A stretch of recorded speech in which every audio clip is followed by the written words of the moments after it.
You know what's great about Houston? We're always rising. We don't rest on past accomplishments.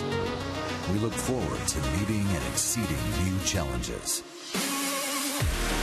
We're creators, innovators, builders. You build it, Houston builds it bigger. You fly high, we fly higher. And what we build to last.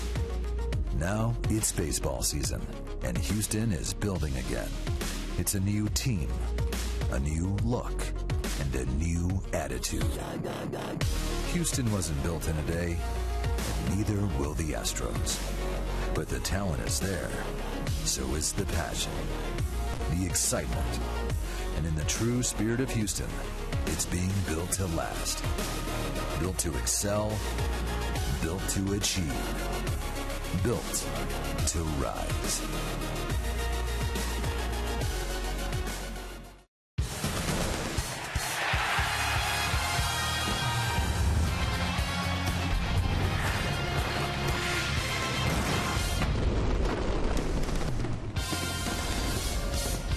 Live from Minute Maid Park in Houston, Texas, Comcast Sportsnet Houston brings you Houston Astros baseball. Tonight it's Game 2 of the series and of the season for the Astros. They meet the Texas Rangers tonight. Good evening, everybody. For our debut on CSN Houston, Bill Brown, Jeff Blum, Alan Ashby will be with you for the first couple of weeks of the season as we get used to each other and a brand new team. Alan, there have been a lot of changes since last year. There have been a lot of changes. Obviously, it's a ball club trying to get younger, trying to get better in the process, and I think it's a ball club that on opening night and even during the course of spring training played very well. And, Jeff, these young guys are fun to watch. It is fun to watch. It's good to see these new experiences for these guys. They're going out there with a lot of enthusiasm, and they've got a lot of enthusiasm from their manager and Bo Porter, so it's going to be a fun year. Let's take you back to a year ago, opening day and the lineup. You'll see Jose Altuve and Jason Castro. Those are the only two guys who advanced to be in the starting lineup for this year's opening day. And it was Altuve leading off, and then Castro, and you see a bunch of other new faces with Bud Norris getting his first opening day start. It went very well for the Astros. And Alan Ashby, we had a big list of stars to choose from that game. We did, but it was also Bud Norris, who you just mentioned, that got that chance to be the opening night starter, took advantage in full force, pitched very well into the sixth inning. And Bud Norris, a guy who was untouchable in this ballpark a year ago, pitched close to that in this first game, providing a chance to win. Great defense plays a huge part. Justin Maxwell was the heart and center of almost everything that went on. A couple of triples on the night. And then Jose Altuve, last year's All-Star for the ball club. A couple of hits on the night. Just playing fine baseball. Had a terrific spring, and it figures to go upward now for Altuve and company. Some carefully selected older veteran players are in the mix too, Jeff. Yeah, and I'll talk about those older guys, and these guys are going to be a part of this process that's going on in Houston. Bo Porter, Jeff Luhnow have done a great job of handpicking these guys and putting them on their roster for a reason.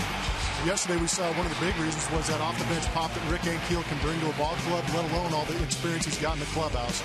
And they're hoping to catch lightning in a bottle with Eric Regard, hoping to get that left arm back in action, and he proved it last night, going 3+ innings for the save. Coming up from Minute Maid Park as Bo Porter's club gets ready for game number 2 of the season against the Texas Rangers. We'll see if they can build on what they did Sunday night in just a moment.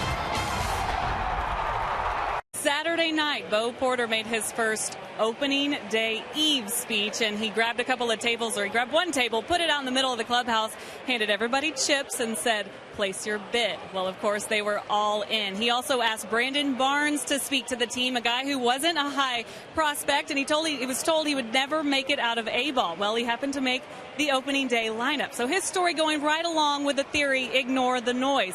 And the guys were practicing that mindset on Sunday night. You couldn't really tell who won the game because guys were so businesslike. They were businesslike, and they just did exactly what they expected to do. That was win. All right, coming up, first pitch, we're going to talk more about Lucas Harrell, the starter for the Astros.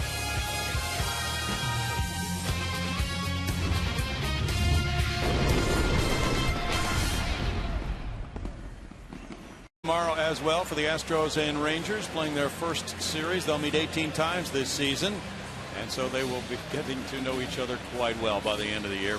And the Rangers, as you know, have done quite well the last few seasons in the American League.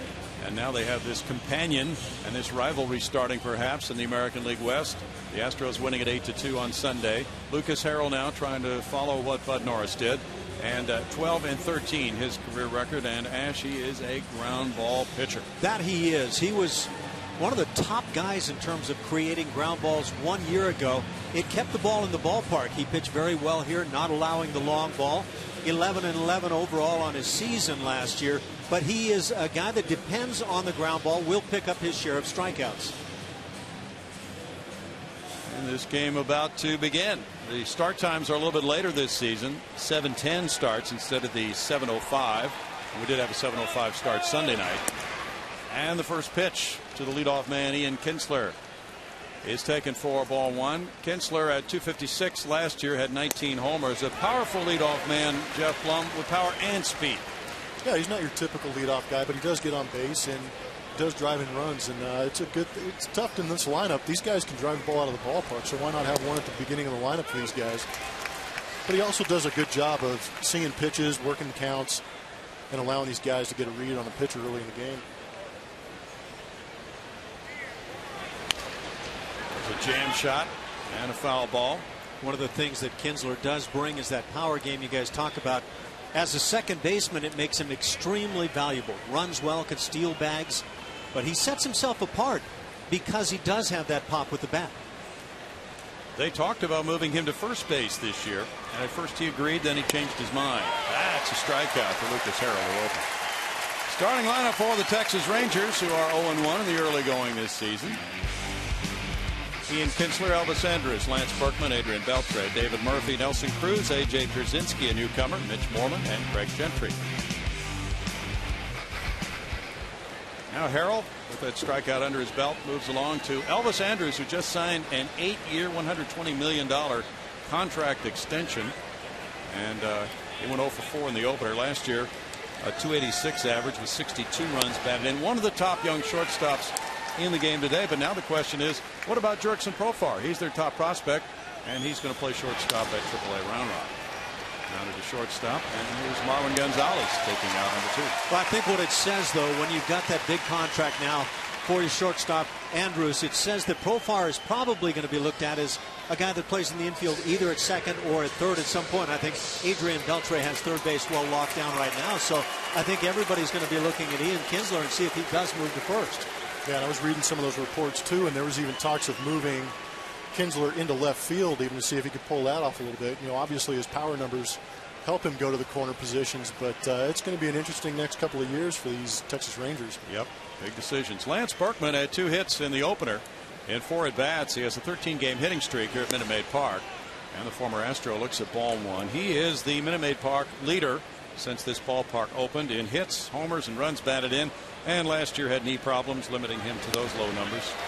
But a very, very dangerous hitter, obviously, when healthy, and it looks like he's healthy this year, Jeff Blum, so far. Yeah, health is a good thing. I had a chance to talk to Lance before the game and catch up a little bit, and I appreciate him wearing my old number, trying to bring back some of that old fire. But, you know, he's a man of a certain age, and you can tell by the beard that it's starting to gray up a little bit, but he always talks about how much he grinds through the game. But when you have ability like Lance does, you know you're going to play the game at a high level for a long time. There's a shot into left field. He hit that one sharply to the right of Brett Wallace for a 2-out single here. And the Astros have Carter in left field, Maxwell in center, and Kale in right. It's Wallace, Gonzalez, Altuve, Pena around the infield with Carlos Corporan, the catcher for Lucas Harrell. So what we're seeing here, Alan, is a different lineup for Houston, and I think you're going to see a lot of platooning this year from Bo Porter. Another thing you see with Major League managers early on in the season is try to get as many guys to get into a ball game as possible, get it done early, and then settle into what you want to do for the rest of the year. Now Beltre, this guy is one of the top hitters in the game, Blummer, and good third baseman too. No, he is the ultimate third baseman in my book. He's got power, he's got the glove, he's got the extremely good arm across the diamond, and the perfect guy to have in the middle of the lineup. Nice play. Marwin Gonzalez, long throw, and what a gem! Marwin Gonzalez makes a spectacular play, getting up from the outfield grass to throw out Adrian Beltre.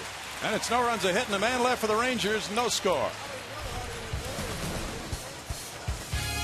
Nice.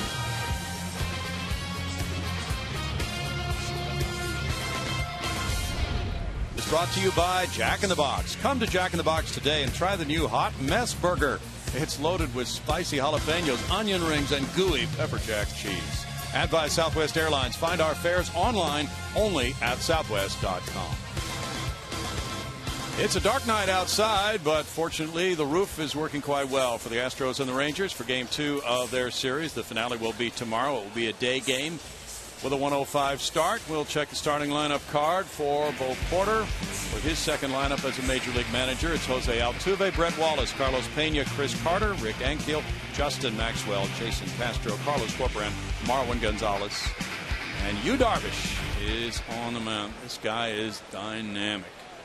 Had a great finish to 2012. His last handful of starts, very solid work. Didn't walk many people, and that was the big key to some of his problems early in the season.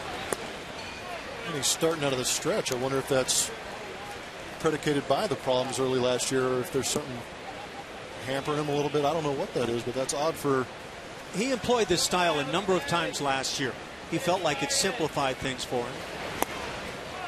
Well, it's 2-0. One of the big things that when you talk to people about Yu Darvish and why did things turn around last year, it was because he kind of simplified his pitch repertoire. He started using the cutter a whole lot more and found that he could throw it for a strike a lot more than some of the other pitches. 2 balls, 1 strike. Jose Altuve would like to walk more often this year, but the Astros aren't focused on that so much as just having him get in good counts and taking good swings at pitches that he can hit. Yeah, he's a good enough hitter that he can get deep in these counts and work these counts and not panic when he gets to 2 strikes. So it'd be good to see him get later in these counts and get these pitch counts up. Yu Darvish is a big guy. You don't anticipate that when you're bringing that pitcher, that player from Japan, but he's a big guy, throws hard, he can get it up into the mid-90s at times. But the walks, again, just a huge part of what happened early last year, about 5 per 9 innings. Later in the season, really trimmed that down, and his success improved immeasurably with that improved command of the strike zone. Full count now for Altuve. He's always very tough. He was 5th toughest in the major leagues to get a hit off of last year. So if he trims down the walks, he really makes it so there aren't many base runners. And the sharp breaking ball gets him a strikeout. It's Murphy, Gentry, and Cruz in the outfield for the Rangers. Beltre, Andrus, Kinsler, and Moreland on the infield with Brzezinski, the new catcher for Yu Darvish. That's another point, Jeff Lund. You were going up to your old teammate, A.J. Brzezinski, who's switched teams now, so he's got to learn this new staff. Yeah, and he's a good guy for it. I think that's one of those things that is totally underrated about A.J. There's so many other things that come along with him when he was playing in Chicago and some of the off-the-field issues with his attitude, so to speak, in the clubhouse. But he's a great guy. I had no problems with him in the clubhouse, and he's done a great job. He didn't get a lot of credit when he was in Chicago for the way he handled that rotation because those guys were so good over there. But he's a quality catcher behind the plate and brings a ton of offense behind the plate for these guys. Brett Wallace, 253 last season. He was 1 for 4 Sunday night in the opener. He's playing third base tonight. He played first base in the opener, but you and Ash, Jeff, saw him play quite a bit of third this spring. Yeah, it was fun to watch, actually. And Brett Wallace is not the same guy that was traded over here when I was here. He's literally lost about 30 pounds and made himself a lot more mobile and given Bo some opportunities to put him at third base and plays. And he showed some pretty good range, made some good plays with the glove, and has a strong enough arm, surprisingly, to get the ball across the diamond. I think seeing Wallace in the lineup at first and at third the first 2 games say that he is going to be slated to play as often as possible, get this bat in the lineup, and have it do the damage that's been anticipated. That's why Bo Porter really wanted a designated hitter who could play a position as well, and Carlos Pena is holding down first base tonight. Yeah, that kind of plays into the whole platooning, rotation, trying to find situations. You know, part of the manager's job is to put these guys in situations to succeed. And with the wealth of information that's floating around baseball these days, Bo's probably going to be pretty informed on where to put these guys and when to put them in. Brownie, we saw the full-size slider to strike out Altuve. That last pitch creating the swing and a miss by Wallace. The little cutter down and in. Oh, yeah, that's tough pitch. Wow. And he has what, about 8 pitches he can use, Ash? It's ridiculous. Well, I heard somebody say he's got about 29 pitches he can choose from, but they would prefer he cut that down. But that pitch makes you think Mariano Rivera as it just bores into the left-hand hitter's hands. That is one difficult pitch to hit.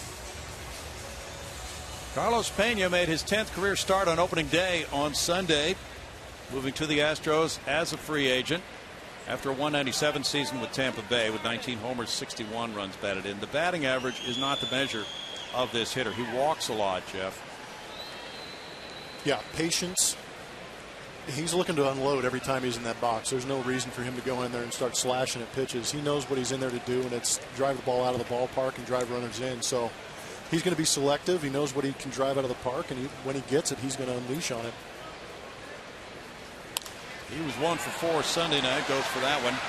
They play him to pull with Kinsler in the right field shallow area there, well back onto the grass, as you can see, and Andrews up the middle, and a lot of room between second and third. One of the things I found intriguing about Pena over the course of the spring was how often he tried to go the other way with the baseball, and some of the power he displayed was going the other way. That's a nice luxury to have. When you know you can drive it out of any part of the ballpark, you're going to be in pretty good shape. I wonder how much he thought about this ballpark and that left field wall. I was just thinking the same thing when you said that, because as you well know, well, that's very, very reachable on a little slicing drive by a left-handed hitter. Says you've got a guy that's thinking it out, though. The guy that before he ever gets to this ballpark knows what the dimensions are. Now, that said, right field is pretty good haven for all the hitters as well. Don't hit it to center if you want to go deep. And a lot of hitters look to go up the middle the other way and adjust to the inside. So I'm sure Carlos has enough confidence in his hands to know he can get to a fastball inside. So if a pitcher does make a mistake and hangs that over the plate, he'll be able to drive into that right field stands easy. But if he keeps his mindset going towards left field the opposite way, he should be in pretty good shape too. I think we saw Rick Ankiel in game 1, that big 3-run pinch hit home run to right field. He got a breaking ball and it goes to right field. But at the same time, you may be thinking back up the middle or the other way if you get a fastball. It's a good way of keeping your hands back. I did it sparingly, but when I did try and be a reasonably good hitter and things were going really well for me, I was hitting the ball up the middle real well. Forced me to get my hands back in a little bit better shape and keep them back and be able to adjust on those hanging off speed pitches. See a view like that, and Towles Hill has to be awfully lonely at times.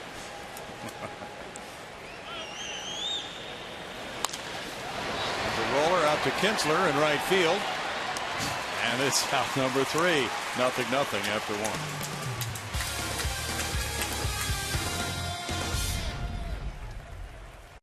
You might have noticed the changes in the lineup. The guys have been talking about it tonight. Carlos Corporon is behind the plate. That's because Bo Porter said before the game, Lucas Harrell and Corporon worked really well together during spring, had a lot of good chemistry. So kind of one of those, if it ain't broke, don't fix it, guys. It has been a good pairing, and there's strike one for Lucas to David Murphy. Houston native at .304 last year with 15 homers, 61 runs batted in. Now has become a more prominent man, certainly in the scheme of things, playing left field probably every day, batting 5th in the absence of Josh Hamilton. And you can't put it all on him, Blummer, to try to make up that production, but he has been a very good player. Yeah, he is a good player, and over the years I know he's been used in platoon situations and sparingly, but over the last couple of years, especially last year, getting a full plate of at-bats, hitting .304, that's a pretty good thing. Well, you don't even stop there at the .304 batting average. .380 on base percentage. He can slug it as well. 15 dingers on the year. This is a very valuable player. He fouls it back. It's still a 1-ball, 2-strike count. David Murphy used to attend games in the Astrodome as a kid growing up in the Houston area. He was drafted by Boston in the first round in '03. The Rangers got him in a trade in '07. Went to Klein High School, Baylor University. Of course, he always has a lot of family and friends when he comes to town, and now he'll be coming to Houston 3 times each season instead of once.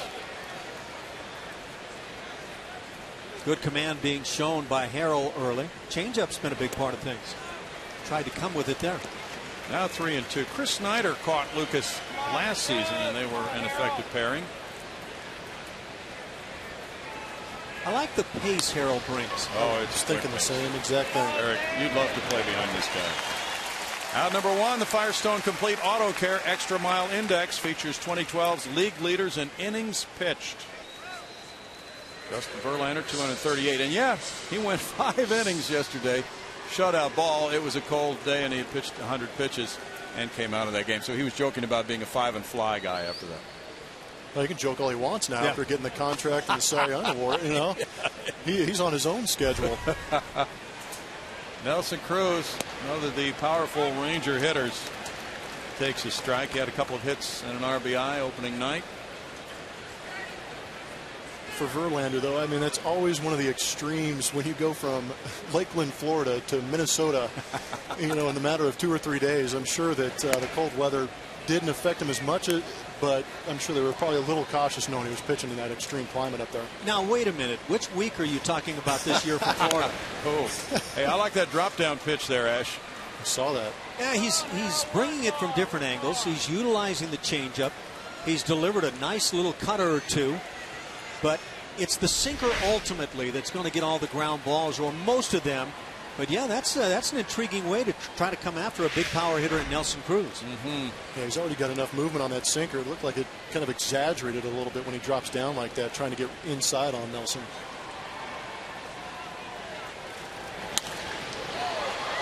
Fly ball near the right field line.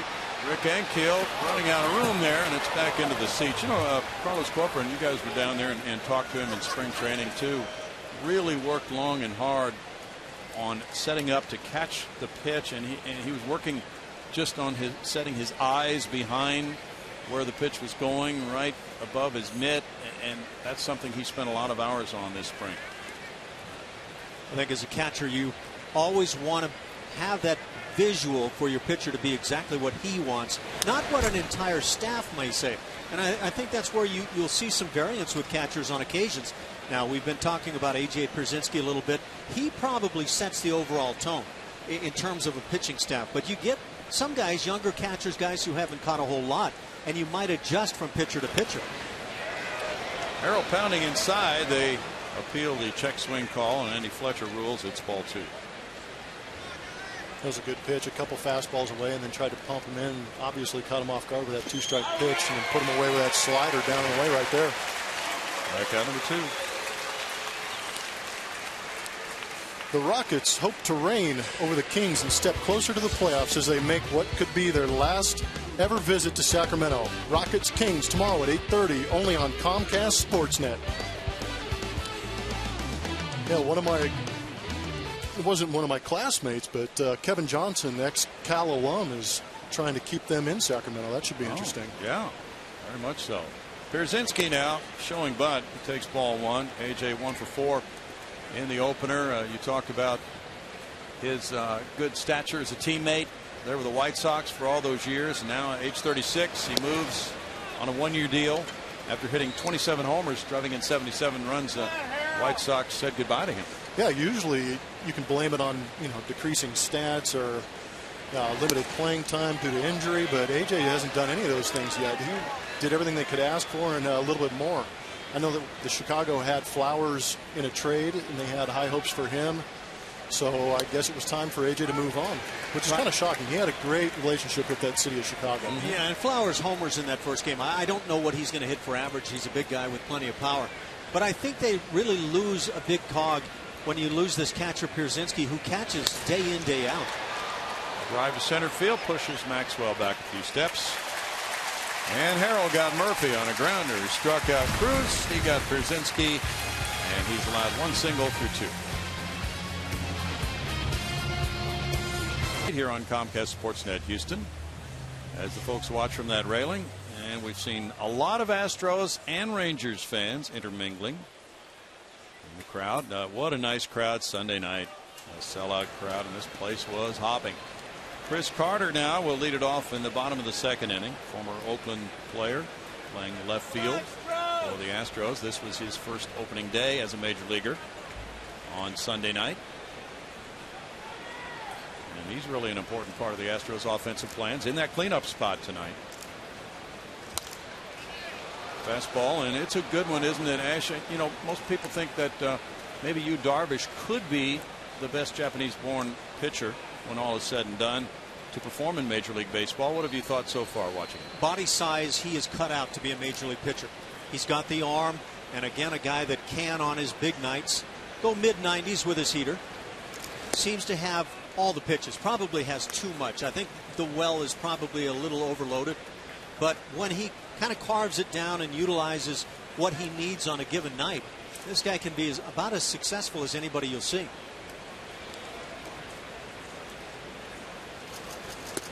That one takes off upstairs, and it's 2 balls and a strike. Carter usually looks over some pitches. He's not outrageously aggressive. Has very good power. I love watching him as a power hitter. He's not a guy that starts cranking up with the hands flying all over and the body doing a lot of things. Very quiet, and then all of a sudden the bat explodes. 2 balls, 2 strikes. It's always interesting, Jeff, when a player switches leagues, especially a young guy trying to establish himself. It's going to be fun to see what he can do. Yeah, it is. And coming over from Oakland, a lot of the reporters were saying how Chris had a long swing, but you can see from that first side angle that he is cut down quite a bit. I know John Maley's got, you know, certain mechanical language that he uses with these guys to reinforce what he's trying to teach. But it looks like his load is pretty minimal, but he is strong through the ball, and he's got enough power in there that he can be short to the ball and still drive the ball out of this ballpark. Yeah, Jeff, could we ask you to explain some of that terminology that John Maley has? I am in the process of working on a Maley dictionary. Oh, nice.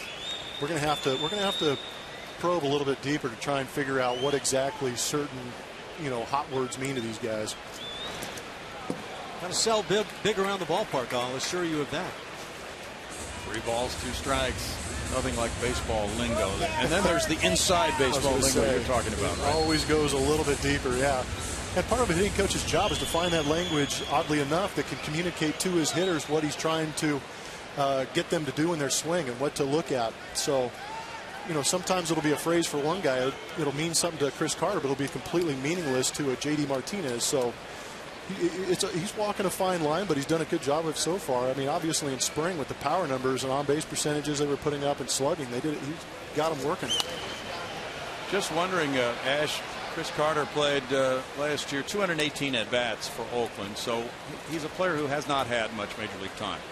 And guessing that he probably did not face too many guys like Darvish last year, would you say that would be accurate? He probably was taking a seat when somebody like Darvish pitched. Well, that's intriguing. He played in the American League West. That means he played against the Angels and Jared Weaver, who will give you about as big a crossfire as you'll see. But this slider and combination of pitches from Darvish, awfully tough. I think that there's a lot to be considered about that question, though. Is he game ready for all of the big names now that he's going to face as he bats in the 3 and 4 spots for the Astros? Right. This is his first at bat against Darvish. And that kind of a breaking ball is going to make it tough for a lot of hitters. Rick Ankiel belted that 3-run pinch homer to really change the fabric of the game, taking it from a 4-2 lead to 7-2 as a pinch hitter against Derek Lowe Sunday night. And there's a strike to him. What a thrilling moment. That was his 5th career pinch hit homer. And this place went nuts. I think it's a credit to Rick Ankiel's demeanor too, and some of the processes he's had to go through, being able to take it, you know, sit on the bench opening day, give it to Brandon Barnes because of the left-handed pitcher, and have no qualms about coming off the bench and hitting that big home run. You know, it says a lot about his character and what team means to a guy like this. I think there are times in a career where things start to mean more to you. And I am not so sure that that's not the case with Rick Ankiel right now. I think that this is a very special opportunity. And he's another of those players who had a relationship with Bo Porter from their Washington National days. You know, we talked earlier about him being one of those carefully selected players. Carlos Pena, another, because Bo knew him very well and because of that background in the St. Louis organization and then the conversion to outfield. So he's had kind of a hard knock life, you might say, in terms of doing something that not too many guys have to do, switch positions. I wonder how difficult it was for Ankiel with that great arm of his as a pitcher to sit back and not have a chance to really swing the bat a lot. Yep. Because I have a feeling with what we've seen in his career as a hitter that he had to be thinking, I'm better than this guy. Yeah, and he has been better than a lot of them. But trying to reestablish himself this year, and that Sunday night blast may go a long way. How many times can a guy reestablish himself? Good grief. Right. Got 9 lives, but yes. he's taking advantage of it. And it's all about opportunities. And Rick Ankiel, like Alan said, he recognizes that and is relishing it. Justin Maxwell also had a night to remember Sunday night. After a .229 season last year, 18 homers, 53 runs batted in. He had 2 triples, drove in 2 runs, made 2 spectacular catches. And he is in select company among those who have 2 triples in opening day games in majors.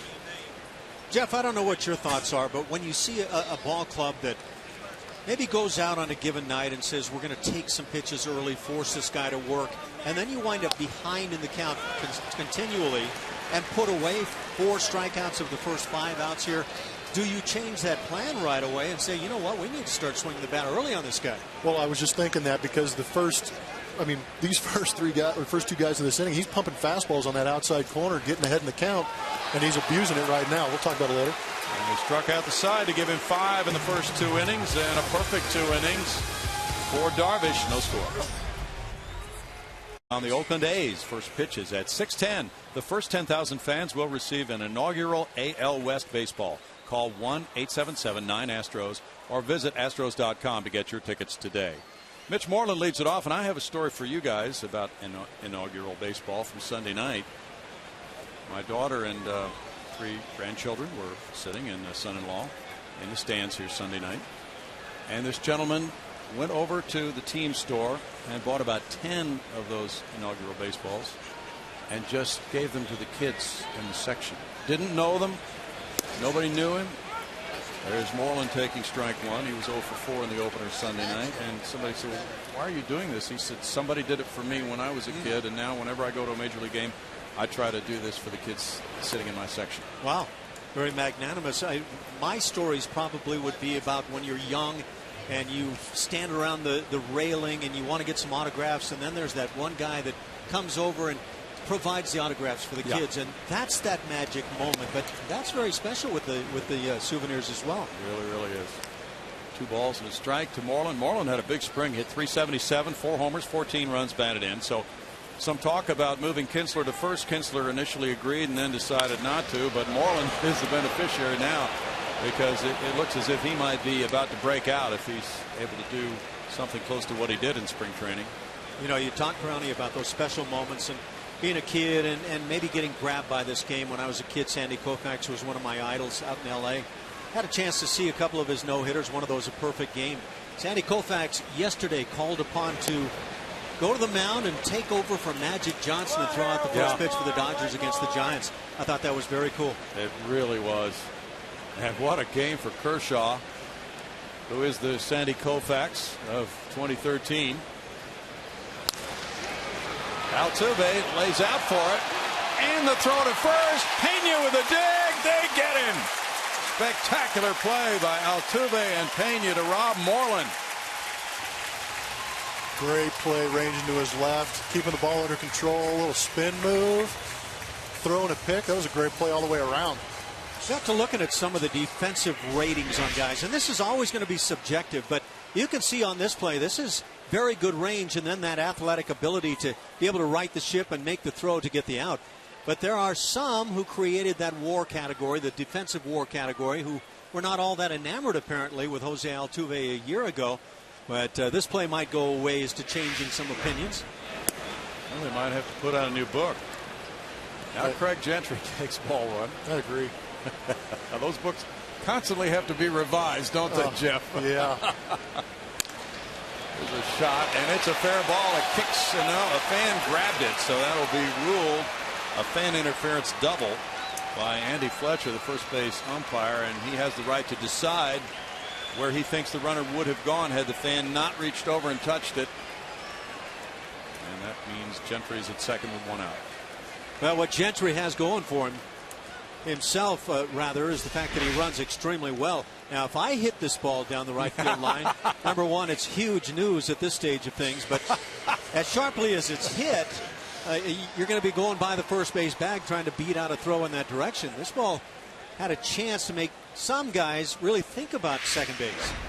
Yeah, the way that grading is down there, that fence, it's pretty hard to steal, and the ball gets a pretty good kick off that thing sometimes. Off Wallace's glove, and that will be run down by Marwin Gonzalez. Gentry holding at second as Kinsler reaches. One of those building blocks for the Houston Astros, at least defensively at this point, Matt Dominguez at third base. And I think any time that you happen to be in Brett Wallace's shoes and you're moving from first to third and you get a chance to play and then something doesn't go right, there's always that concern that you're going to be compared with a guy that's considered to be very strong defensively. And to Brett's credit, he was playing in a little bit on the end. Not a great bunt situation for a guy like Ian Kinsler, because the guys at second base, one out. Ian Kinsler in this ballpark could put a 2-run spot on you in a hurry. But playing in like that really cuts down on the amount of range, and it's tough to read that ball that quickly off the bat and get your footwork in place in order to make that play. It was ruled a hit. Now Andrus calling time. Andrus grounded to shortstop in the first. 3 hits now for the Rangers. And Harrell looks for a double play ball to get out of this. Yeah, and on the bright side, that ball did keep Gentry from advancing a base right here. As a runner at second base, your first move on that ground ball has to be at bare minimum to freeze, maybe even beyond that, a step back toward the bag.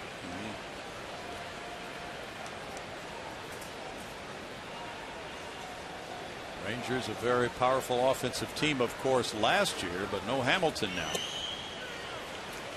2 balls and no strikes. I think Robinson Cano is happy to hear that Andrus signed for that kind of money. You know it. He fired his agent. Did you see that? He's going the Jay-Z route. Yes, he is. That's going to be interesting. Very.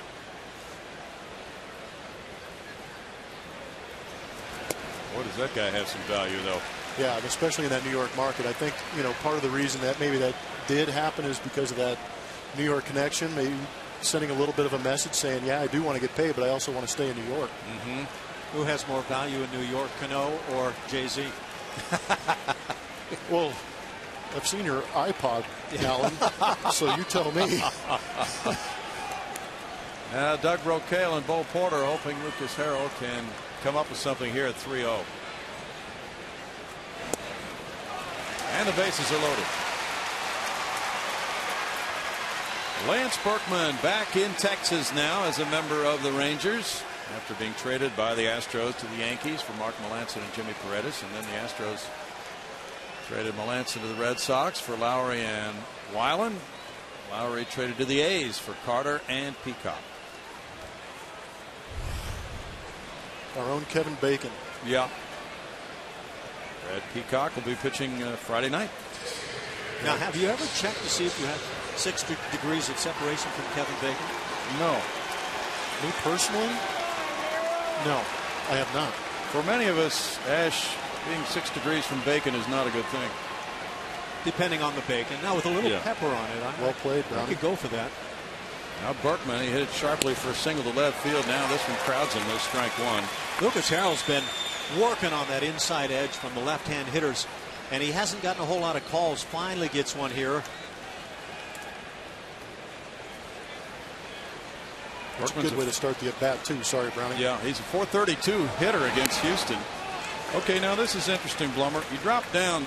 Usually right-handed pitchers don't do that to a left-handed hitter. Why do you think he did that? I don't know. I think it was, obviously you're changing the arm angle to hopefully change the vision of the hitter, but at the same time, he already knows you've got a sinker, and it's running away from the left-handed hitter. I think it's more effective for the right-hander because it's going to bore in on him a little bit. Comes back nice with that sinker over the outside part of the plate, but really no effect, maybe just to throw him off a little bit. Okay. Yeah, I wonder if that was a ground ball inducer, trying to drop down, create a little extra sink, get a ground ball, and get out of the inning. Okay. And I know some guys in recent history have dropped down to throw that so-called Laredo slider, and I don't know if he was trying to throw him off, maybe get him thinking of that slider, and then throw the sinker, but I mean, we could be getting a little too deep into this thing. That's what we do. That Laredo slider, the frisbee, and you don't see a lot of ground balls, at least from left-hand hitters on the frisbee. I would think at this point we're trying to get a ground ball. That'd be good. One thing Lance does not have anymore, and that would be great speed. But the DHing could really help him because of the knee problems he's had in recent years.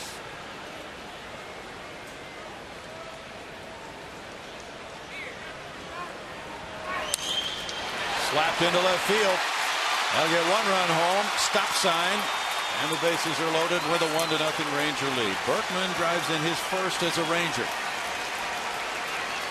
Sometimes you get exactly what you're trying to get, the ground ball, but it finds a hole, and it's just the nature of this game. Well, look at that last at bat through our pitch by pitch, presented by Steel Dealers, and continuing to try to pick away at the corners. He was very successful even on the last pitch, but that's just great hitting by a guy who's been a very good hitter for a long, long time. Now the key for Lucas Harrell is to limit the damage here, but it's Beltre batting with the bases loaded and 1 out. And that's a challenge for anybody. He was victimized by the outstanding Marvin Gonzalez play. Chases one there for strike one. A lot of people talk about the Rangers and can they make up for the loss of offense from Josh Hamilton being gone. A lot of that just simply lies in the lap of Lance Berkman. Does he have the kind of year where he rebounds considerably? The Rangers could be just as strong offensively as they've been. Check swing call. He checked it. Yeah, watch that one from the side. Boy. That bat was waving. I love the fact that he points down and checks his own swing. Yeah. That's good stuff. Me, I was turning my back trying to hide from the first base umpire and things like that. No way I'm going to check myself. Maybe they bought him a call. Put him on the spot. If he was convinced that he didn't go, and he's asking. Now that's Andy Fletcher down at first base, and it was Andy Fletcher that at second base in game 1 had a couple of certainly disputable calls that replays obviously indicated that he did not get it right. Technically, Ash, a hitter can't ask an umpire for ruling on that, can he? Well, I think that the rules are in flux right now. I'm not sure why, as Jeff insinuates, that a hitter would ask for that unless he's just afraid that everybody obviously at the plate knew he did swing.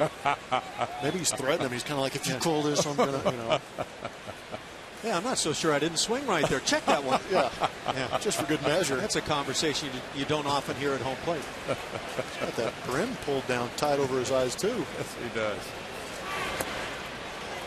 Adrian's always been an interesting guy. I mean, he obviously goes out there and plays the game for the love of it, and it comes out in the way, a lot of his antics and stuff like that. He's always been a good guy to talk to when you're standing on third base, but he's got the happy feet in the box, takes a full hack and hits homers on one knee, points for the check swing, so always entertaining. And he's worked the count to 3-1 now. No doubt a frustrating inning for Lucas Harrell. He's gotten a couple of ground balls that could, on many nights, have gotten him out of this inning, but right now he's got to get one of the game's big hitters with the bases juiced and just 1 out. Kinsler, Andrews, and Berkman, the base runners. And a little chop goes foul. There's your drop down once again, but with the right-hand hitter this time. Yes. 3-2, bases loaded, 1 out. You see Wally kind of creeping into that no man's land, at least for me, having played, with these big boppers up. I'd like playing way back. I mean, I know this double play makes it a little more iffy, but these middle of the lineup guys are a little bit slower, take bigger swings, and have a tough time getting out of the box. But I like playing back a little bit as pitch. Or a strikeout for Harrell, number 3.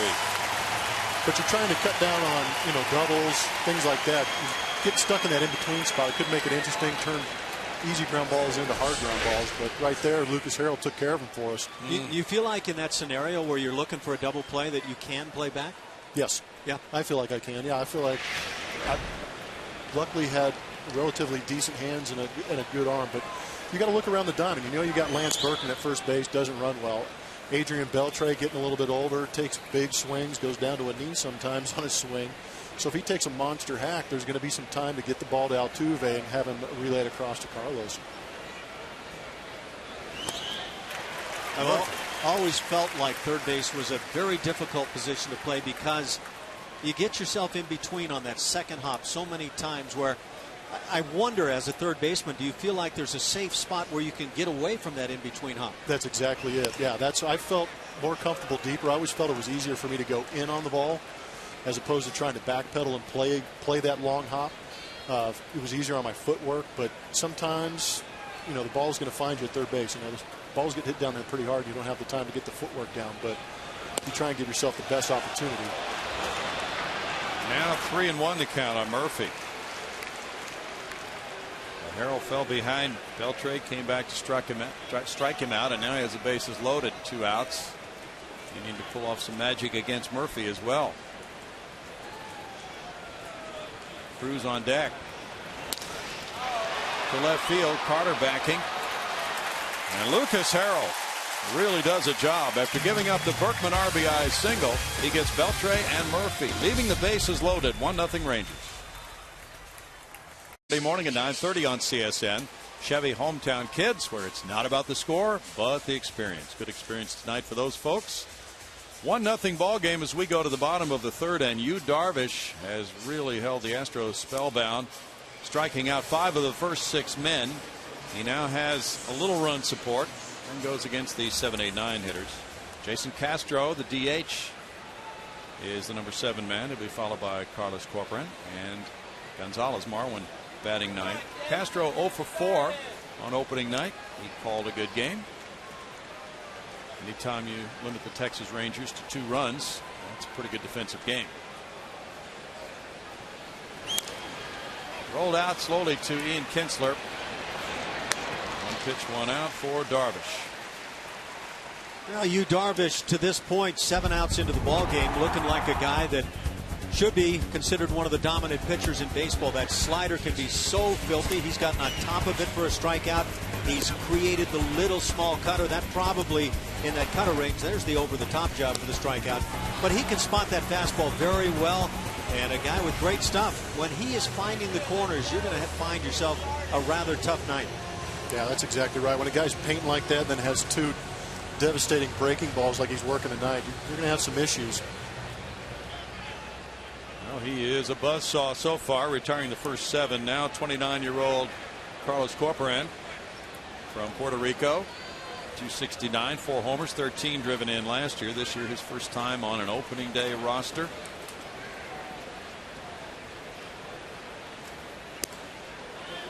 And Darvish missing, ball 1.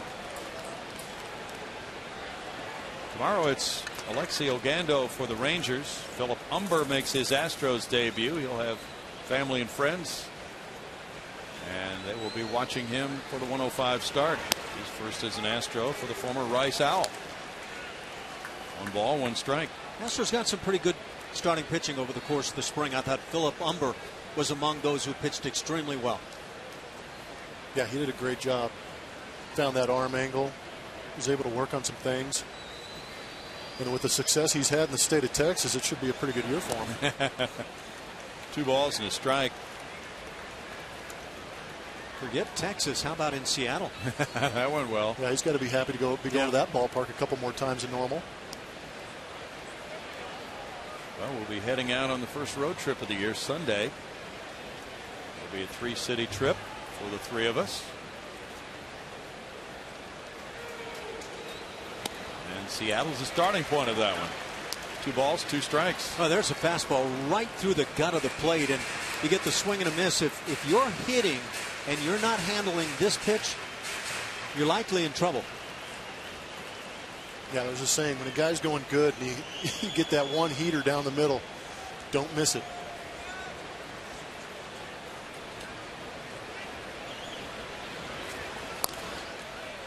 Foul ball keeps the count at 2-2 for Darvish, who had a 16-win season last year. He lost 9. He had a 3.90 ERA.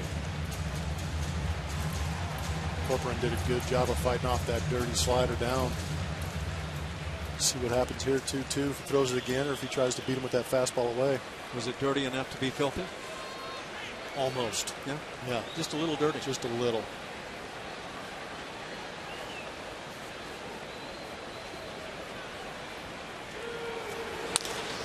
Tap back to Darvish. And That's 8 in a row set down by the 26-year-old from Osaka, Japan. He said he lost weight and gained muscle in his upper body over the winter. Yeah, but who doesn't have that story going into spring training? That's a good one to go in with. Yeah. How many guys come in and say, well, I gained weight and I lost muscle mass? I had a bad off season with all the holidays, you know. I ate a tub of brownies every night for dinner. Oh, that's the broadcaster line. I really tried to load up. I was working on my girth the entire offseason. I love the stories. I mean, they're all the same. Everybody has done exactly what they needed to get in the perfect shape. Strike for Marwin Gonzalez. He was the opening day shortstop last year for the Astros as a Rule 5 draft pick. Very versatile player. He can play anywhere on the infield, and in fact, he can fill in the outfield if needed. Good glove man. I like these types of guys. Yes, you do. Gotta have them. You gotta have them. You can make a pretty good living doing that, Bummer. So good for Marwin. He obviously saw it earlier in the game with that great play at shortstop deep in the hole, showing that arm. Yeah. But if you're going to be that guy, the great defensive guy, you've got to have that home run ability for a big game situation, maybe like a World Series or something like that. That's true. Oh, yeah. I'm sure everybody watching this broadcast appreciates that. Coming back up again, Ash. Astros killer. What a world. Hits that one sharply. Well, Marwin had that Jeff Blum feeling over the weekend when he connected. He hit one out to right field in one of the final exhibition games.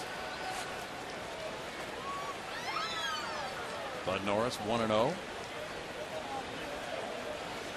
Yeah, I'm not too sure you want to take a swing at that guy right now. And Eric Bedard finished it for Bud with a 3 1/3 inning save. Marwin swings and he strikes out. This is number 6 of the night. 9 up, 9 down for you, Darvish. 1-0 Rangers. And Rangers skipper Ron Washington has actually been a good source for Bo Porter. Porter said that when Washington got his job with the Rangers, he was one of the first few people to call and congratulate him. And then when Porter got his job with the Astros, vice versa. Also, he's been a good source for just advice in general. He said that when he was interviewing for jobs before he got the one with the Astros, when he didn't get one, Washington would call him and say, hang in there. When the right opportunity comes, it'll be the right one for you, guys. Texas 1, Houston 0. And the 4th inning gets underway with Nelson Cruz taking strike 2 there. No balls, 2 strikes for Lucas Harrell. It's 1-2. Cruz, 32 years old, hit 24 homers last season.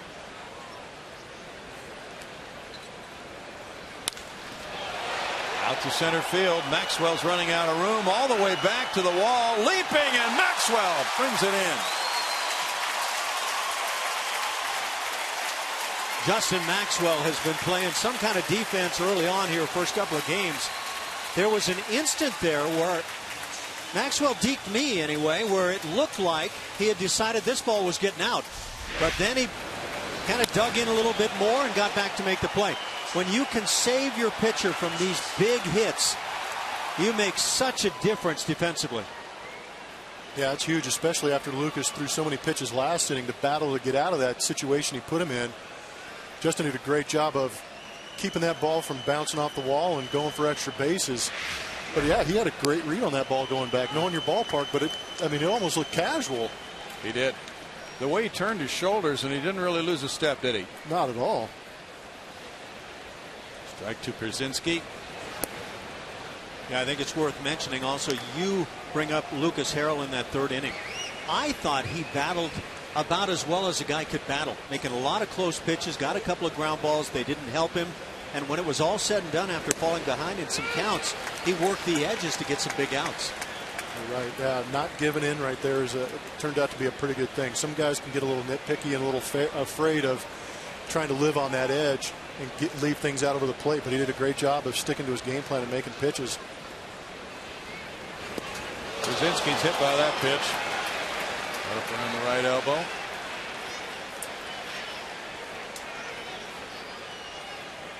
Now Moreland. Well, that looks like a valuable use of that padding. Yes, it at does. That last instant, just kind of hanging there. maybe even extending. That's AJ being AJ right there. Yeah, yeah, you could see there was he left it out there. You know, it wasn't enough to be, you know, forcing it out over the plate and getting called back or anything like that. But that's AJ playing baseball. I'm not a big fan of that elbow guard because it does provide guys a chance to do just that. Well, that center field angle gives us a good shot of showing that that elbow is actually hanging over that inside corner right there. And if you've got that pad on it, you've got no fear of leaving that thing out there. Ball one to Moreland. If you can't come up and in, then it takes a big part of that strike zone away from most pitchers. Maybe not so much with Lucas Harrell.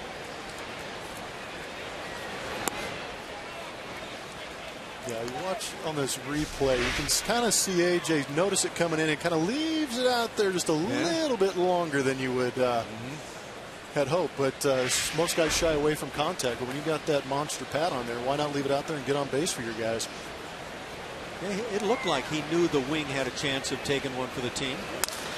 Bouncer Harrell, Gonzalez, and on to Pena for an inning-ending double play.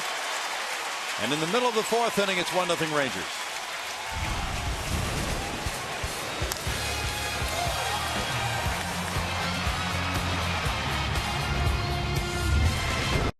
Lucas Harrell, the heart and center of this. He creates the ground ball to get the pair.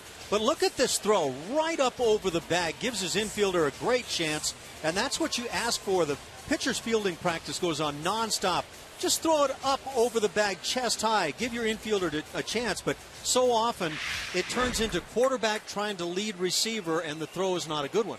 I agree, and that's where you run into problems when you start trying to throw to moving objects instead of giving him that stationary base and just throw it over the base.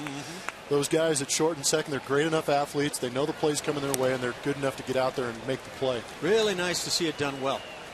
Jose Altuve takes a slider up, and it's 1 ball, no strikes. And he struck out on a 3-2 pitch back in the first inning. Darvish has fanned 6 of the first 9. He was 5th in the American League in strikeouts last year, with 221 and 191 innings, averaging 10.4 for 9 innings. That's the second best average.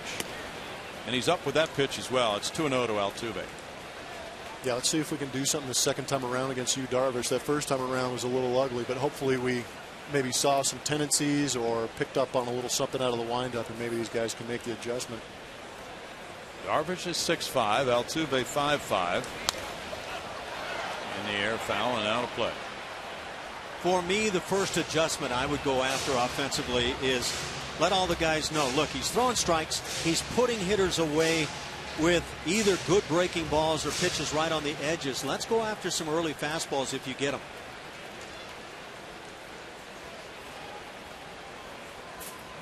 Darvish had very good numbers for spring training with a 1.98 ERA. Rangers pursued Zach Greinke for a while over the winter. That makes it 2-2. There's that 95-mile-an-hour cheese, and it's right at the knees, and it rides over the bat. Yeah, there's no fear in his motion right now, and anything he wants to throw up there right now in the zone is working. Red Wallace on deck. Carlos Pena due up third. Altuve flicks it back. You almost wonder with some of these swings and the way these guys are fouling off some of these pitches and swinging over the top, if him pitching out of the set position's messing with the timing a little bit. Yeah. Some guys are you know, they'll tell you they live to hit with men in scoring position. I think those stats tend to vary from year to year, but it is a little different look when you see the guy in the stretch move.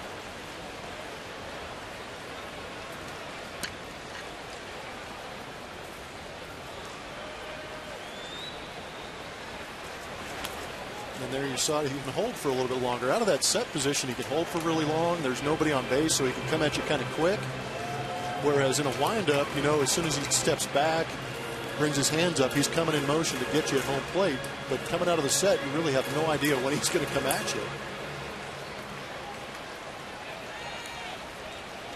You know, the Astros without a base runner yet against Darvish, but he is ready when they do finally get a man on first. Altuve's down on strikes. It's a whole new ball game for the Houston Astros, and prorated season ticket packages and flexible mini packages are available now. To learn about all the exclusive benefits and pricing, call 1-877-9-ASTROS or visit astros.com. The people who came out Sunday had just a marvelous time. They got the season started very well for many Houston fans. Brett Wallace comes up now. He struck out in the first inning. Just wondering from you guys about, Darvish's velocity does not seem to be hampered at all from the stretch compared to the windup. And yet a lot of pitchers would tell you very quickly they prefer the windup for a lot of reasons. Yeah, that's a very good point. Usually guys out of the windup do lose a little bit of velocity, but for whatever reason, I'm sure being 6'5" and having that nice lanky whipping arm isn't hurting at all. But yeah, he's found a way to create great velocity out of that set position. And who's to say he hasn't lost some velocity? He's been up to as much as 95, but from the windup, he conceivably could be higher. Might More in be. the tank. Well, we're seeing now why the Rangers pursued him for that $60 million deal for 6 years to replace C.J. Wilson in their rotation. Wilson moved on to the Angels. Good grief, he's got it all working right now. Takes a little off on that slow curveball right there. He's been hard with the cutter. Takes a little off of that with the slider. Spotting fastball as well.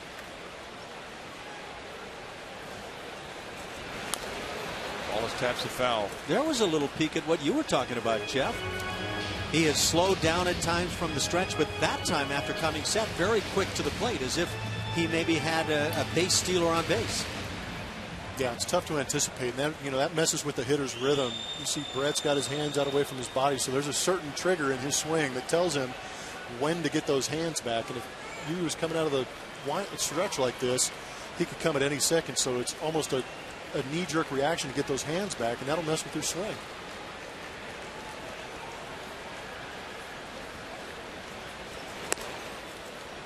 Now 1 ball, 2 strike count. There's your 97. So he's just loosening up right about now. I think he's listening to us too. Hang the slider.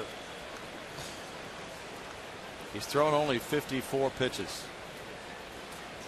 He gets great life on the fastball, whether it's at 93, 95, 97. You can see hitters are just not getting to it. Wallace hits one foul. Still 1-2 to Brett. That slider probably plays a big part in that, though. If you're seeing a lot of breaking balls, you're seeing that a lot of the strikeouts are on variations of breaking pitches. Fastball's tough to look for and get to. Especially when you got to get ready for 97. Yeah. It's tough knowing when they have that in the tank and then they can break off a slider any second like he can. 97 requires that dial is well turned up. Wallace battles, keeping the count of 1 ball, 2 strikes with Carlos Pena on deck. Rangers have a couple of starting pitchers who are down, coming back from surgery. And so they're going to buy some time until they get those guys back. Maybe mid-season for Colby Lewis and Neftali Feliz. Decent pitchers. Yeah. They're opening with a 4-man rotation. They have 7 relievers. Wallace, strikeout victim number 8.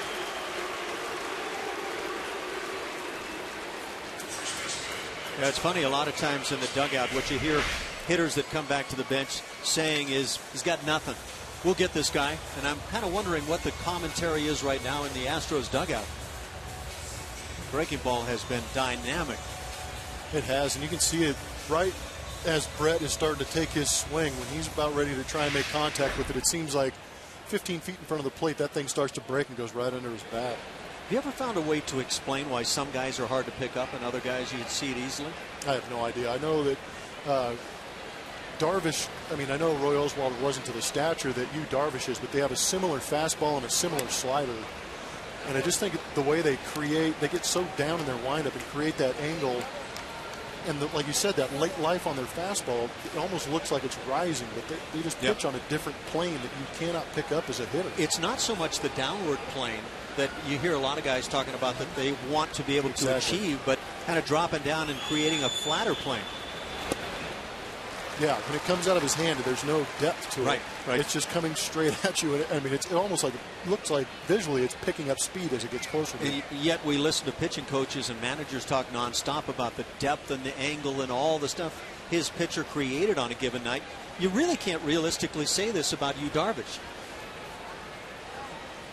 Yeah, but right now, if you're one of the reserves, you might be a little bit thankful. Not a bad night to get a night off. Try and catch you the second go around on an off night, hopefully. But 1-2. Well, go back to last year in Matt Cain's game against the Astros. This is looking like the early stages of that. Watch a guy like Carlos Pena with a natural uppercut. You're just going to have a hard time getting to this riding fastball. Yeah, that seems to be one of the books on Carlos, is that high heater, having a tough time laying off in it. Like you said, the uppercut combined with that high noise is going to not be good. Oh, my. Again, he strikes out the side as he did in the second inning, and that is 9 strikeouts. Among the first 12 batters faced by Yu Darvish, who was perfect through 4 with a 1-0 lead. That hat so we can outfit ourselves for the upcoming road trip, Jeff. His dad looks pretty happy he wore that to the ballpark. Oh, yes. Gosh darn it, son. What did you do that for? He's just angry because that's his hat. Well, I'm not with him. No, he's someone from another family. Greg Gentry leads it off here in the 5th inning. He doubled and scored the run in the 3rd, the only run of this game, on the single by Lance Berkman. 4 hits for the Rangers. No base runners for the Astros. So that makes it tough for Lucas Harrell, who had to work out a bases loaded trouble in the 3rd inning with 1 out, getting Beltre and Murphy. And he hit Brzezinski with a pitch, but followed that up with a double play ball in the last inning. Lucas Harrell made what I thought was a very mature comment coming into this start. He said, I'm not facing Yu Darvish. I'm facing the Texas Rangers hitters, and they're a tough bunch. But I think the deeper you get into a game like this, despite how well Lucas Harrell may be able to pitch, ultimately he is going to face Yu Darvish when he has a night like this going. Yeah, it's a pretty good matchup so far.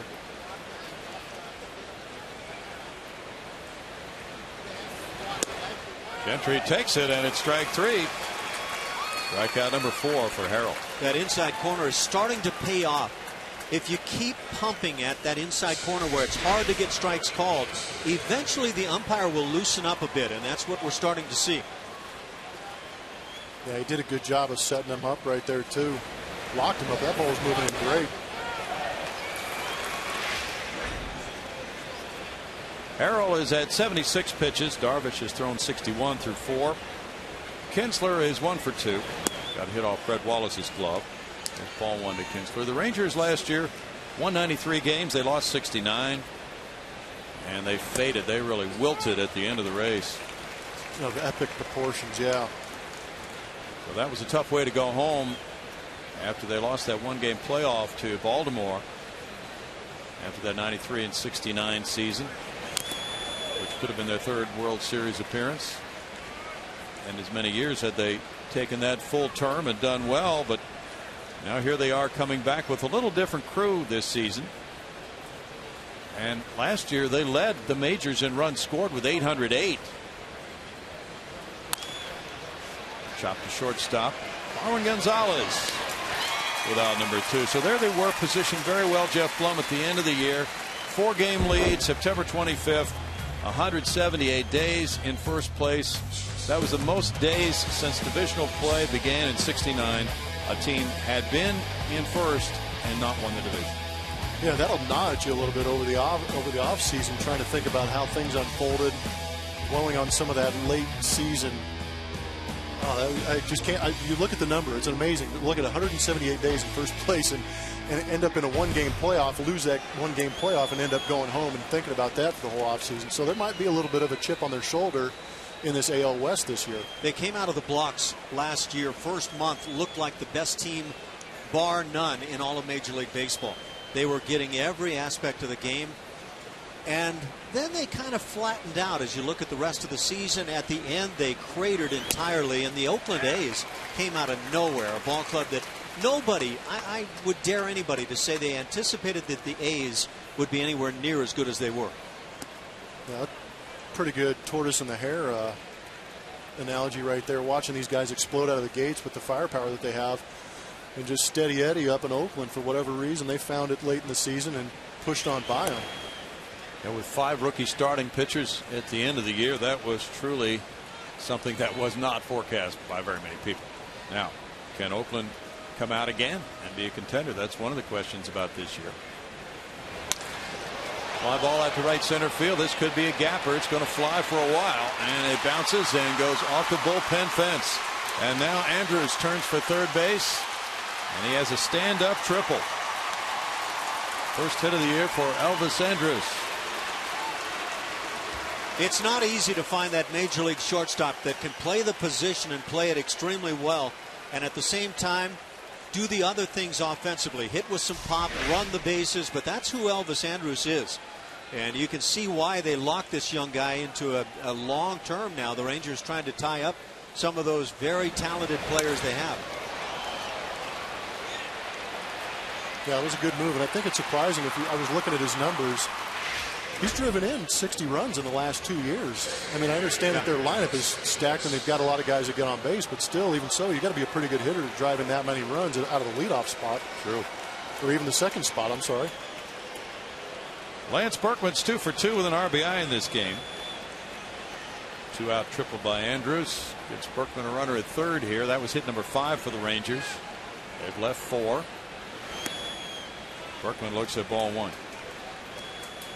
Lance said his mom and dad are here tonight.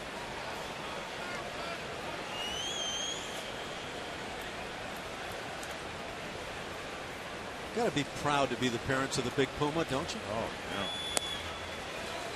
2 balls, no strikes. What about it when, of course, everybody wants to call Lance Fat Elvis? Not sure where that comes from. Lance is very undeserving. Well, he's got impressive jowls. Yes. He may have tagged himself with that one, knowing Lance. Well, good stop there. You know, he tried to divert everybody with the big Puma comment to get off the Fat Elvis. And it stuck, luckily for him. What an honest guy he is. He will not feed you the pablum. He'll come at you with the real story. Intentional walk coming here now after the count went to 3-0. And Beltre will come up with a fresh count.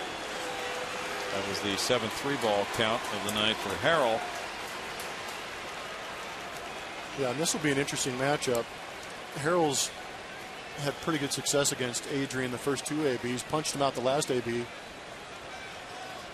But Adrian's one of those guys that didn't give in to the collapse of last season, finishing strong. But right now it's going to be a great matchup. Beltre now 5 for 9 lifetime, including the 0 for 2 tonight against Harrell. He came up with the Dodgers. There's a strike to Beltre. Nice to get that call to start with right there on the inside corner. Beltre's really found a home with the Rangers after moving on to Seattle and Boston. He joined Texas in 2011. Gonzalez to Altuve for the force on Berkman. No runs, a hit, 2 men left. Middle of the 5th inning, 1-0 Rangers.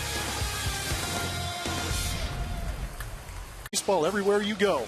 Available for iPhone, iPad, Android, and BlackBerry 10. Follow the Astros with live audio, stats, highlights, and much more. Text @BAT to 31826 or visit Astros.com for more info. And Jeff, pleased to announce that Dave Raymond has a job with those folks. I believe he's doing some kind of studio show every night, part of that @BAT application or something of that nature. But anyway, Dave's with MLB.com. I think tonight's his debut. That's great news. Yes. That is great news. He was he was a great guy. Did a great job on the radio. He deserves it. Yep. Chris Carter taking ball 1. He struck out in the 2nd inning. I miss Franklin. Yeah. He's good people. Well, you know, you've been around this game for a while now, Jeff. When was your first year as a professional? 1999. Okay, so all the people you've met, all your various stops, it's really a bond, isn't it? You could see somebody not having seen that person for 10 years, and that bond is still there, isn't it? Absolutely, yeah. Fortunately, I spent 5 years here in Houston, got pretty close like Alan. You know, doing the radio side, had a chance to meet him in the early 2000s, and obviously we still somewhat get along, which is good news. Yeah. But, well, I abused him. He was too nice on the interviews. Yeah. Well, apparently I gave you too hard of a ribbing earlier in spring. And well, apparently paid the price. Yeah. But yeah, that's the beauty of baseball. You're never out of contact with these guys. Fly ball left center field. Murphy backing at the wall. Darn it. Carter retired. 1 out, and still the Astros are looking for their first base runner of the game. Hoping that was going to be the opening right there. Lead it off with a blast to tie it up and keep moving, but just not enough. Well, contact is an improvement, isn't it? The way this guy's throwing. There's that nice short stroke that we were talking about. He's quiet for a long time, and all of a sudden hands explode, and just got under it a bit. That's 13 straight retired by Darvish to start this game. Rick Ankiel struck out in the second inning.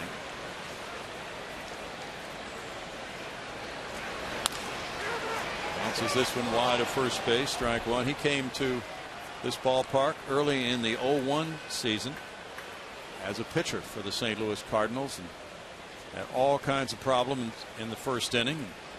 Now, as he has reinvented himself as an outfielder, coming back in a totally different way.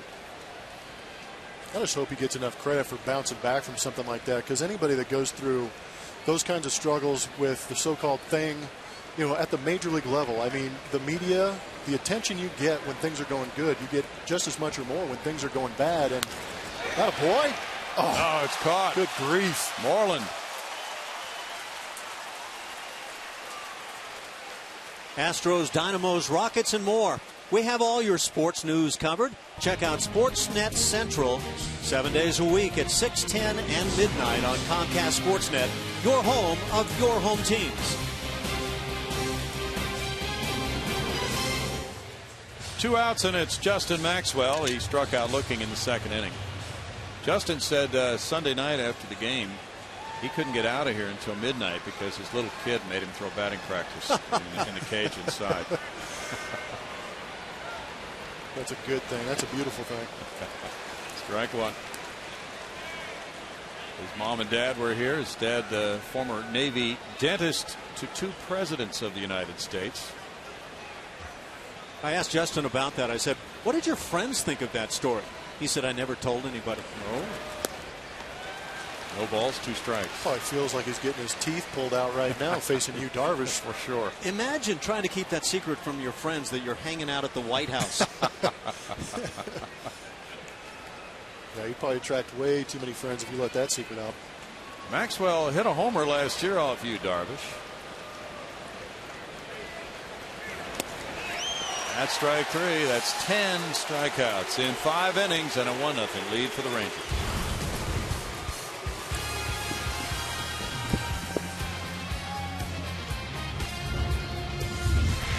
To National League Baseball, where as we enter the 6th inning, Lucas Harrell would be due up 3rd in the bottom half. So it's a totally different way of managing as Murphy leads it off in a 1-0 game, and there's strike 1. The Bo Porter does not have to be concerned about pinch hitting for Lucas Harrell, and it's quite different for the manager in making that decision of how long to leave a pitcher in the game. But he has shown a lot of battle in him tonight, Jeff Plum. Yeah, he has. I mean, he's had to scrape and claw, but hasn't let anything affect him. He's done a good job of getting that sinker in there, getting ground balls, getting outs when he needs them. Altuve takes care of Murphy's grounder, and we see the work of Lucas Harrell tonight. Lucas Harrell just continues to pound the strike zone. He has spotted it well throughout the evening. He's had his moments, but he also hasn't had a lot of good fortune on his side with a couple of ground balls creating hits. That was a big strikeout. Finding the inside corner now, Lucas Harrell has acquitted himself very well. There's a liner, and Cruz gets it in for a single to left field. Cruz now 1 for 3 in this game. He hit the deep drive caught by Maxwell in the 4th inning. So the 3rd time through the order now, it's Przinsky coming up. Dave Tremblay, former manager of the Baltimore Orioles, the Astros third base coach, was saying before the game around the batting cage, that third time around the order in the American League is really the telling part of a game usually.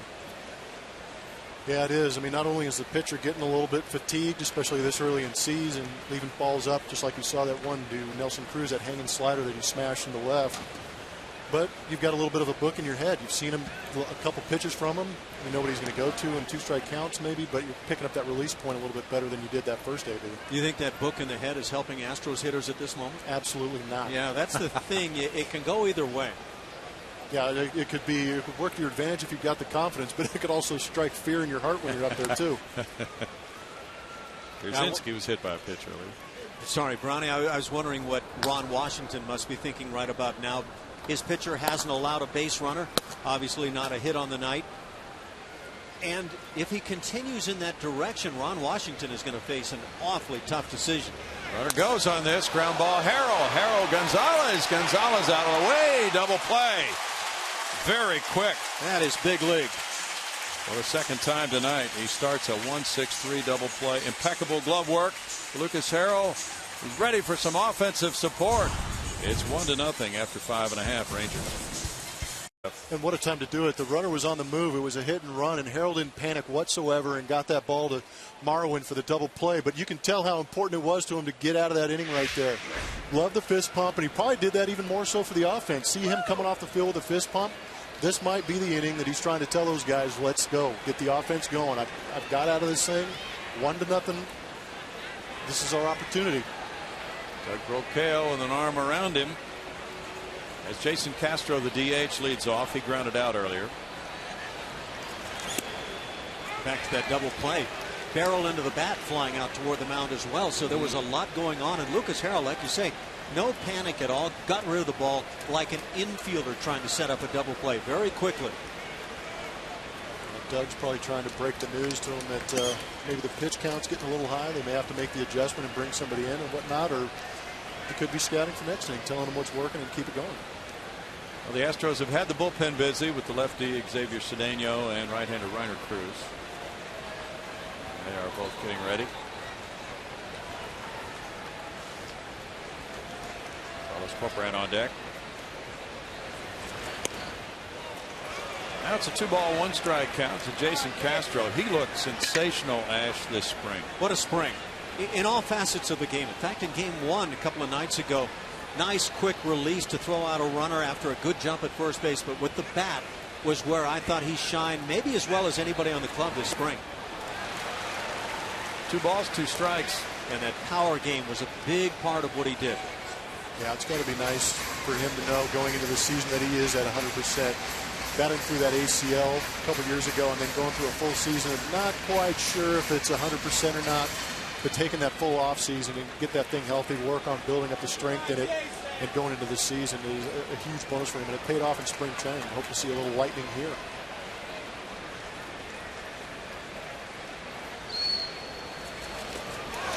Swing and a miss and another strikeout. And a throw on strikeout number 11.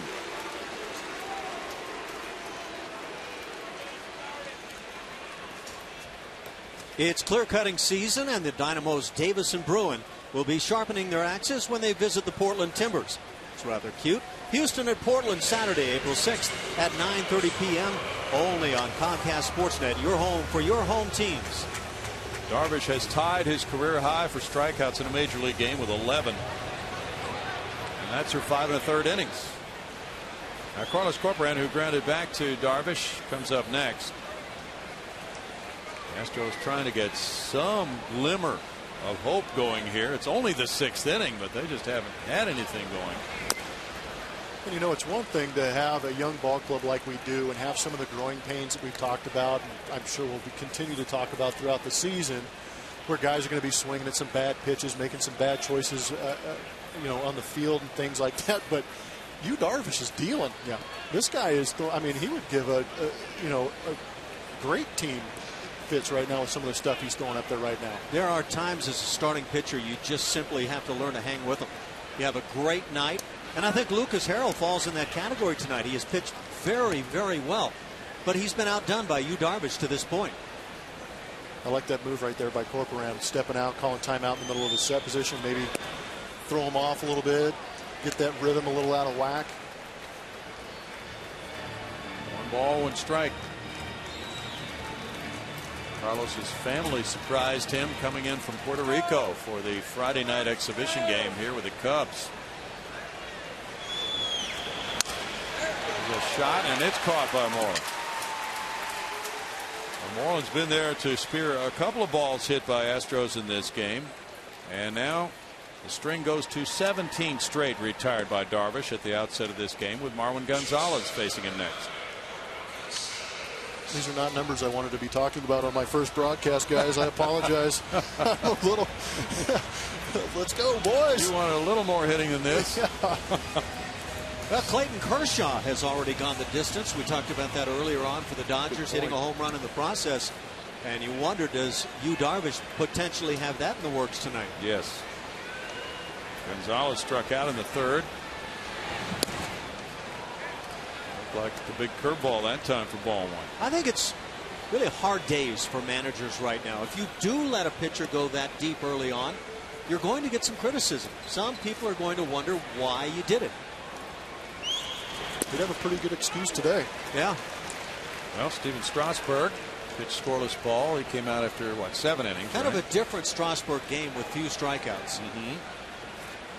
He's a finesse pitcher now. Well, he's pitching to contact.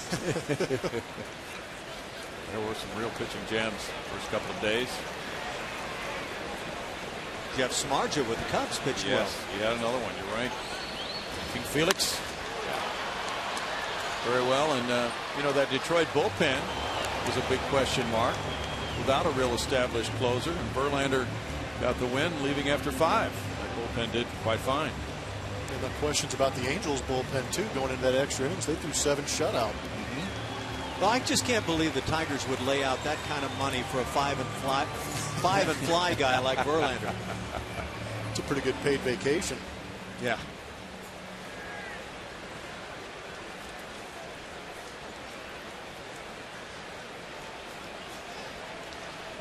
Darvish, a 2-time Pacific League MVP in Japan. Bouncer Moreland. That's 18 straight set down by Darvish with 11 strikeouts through the first 6 and a 1-0 lead.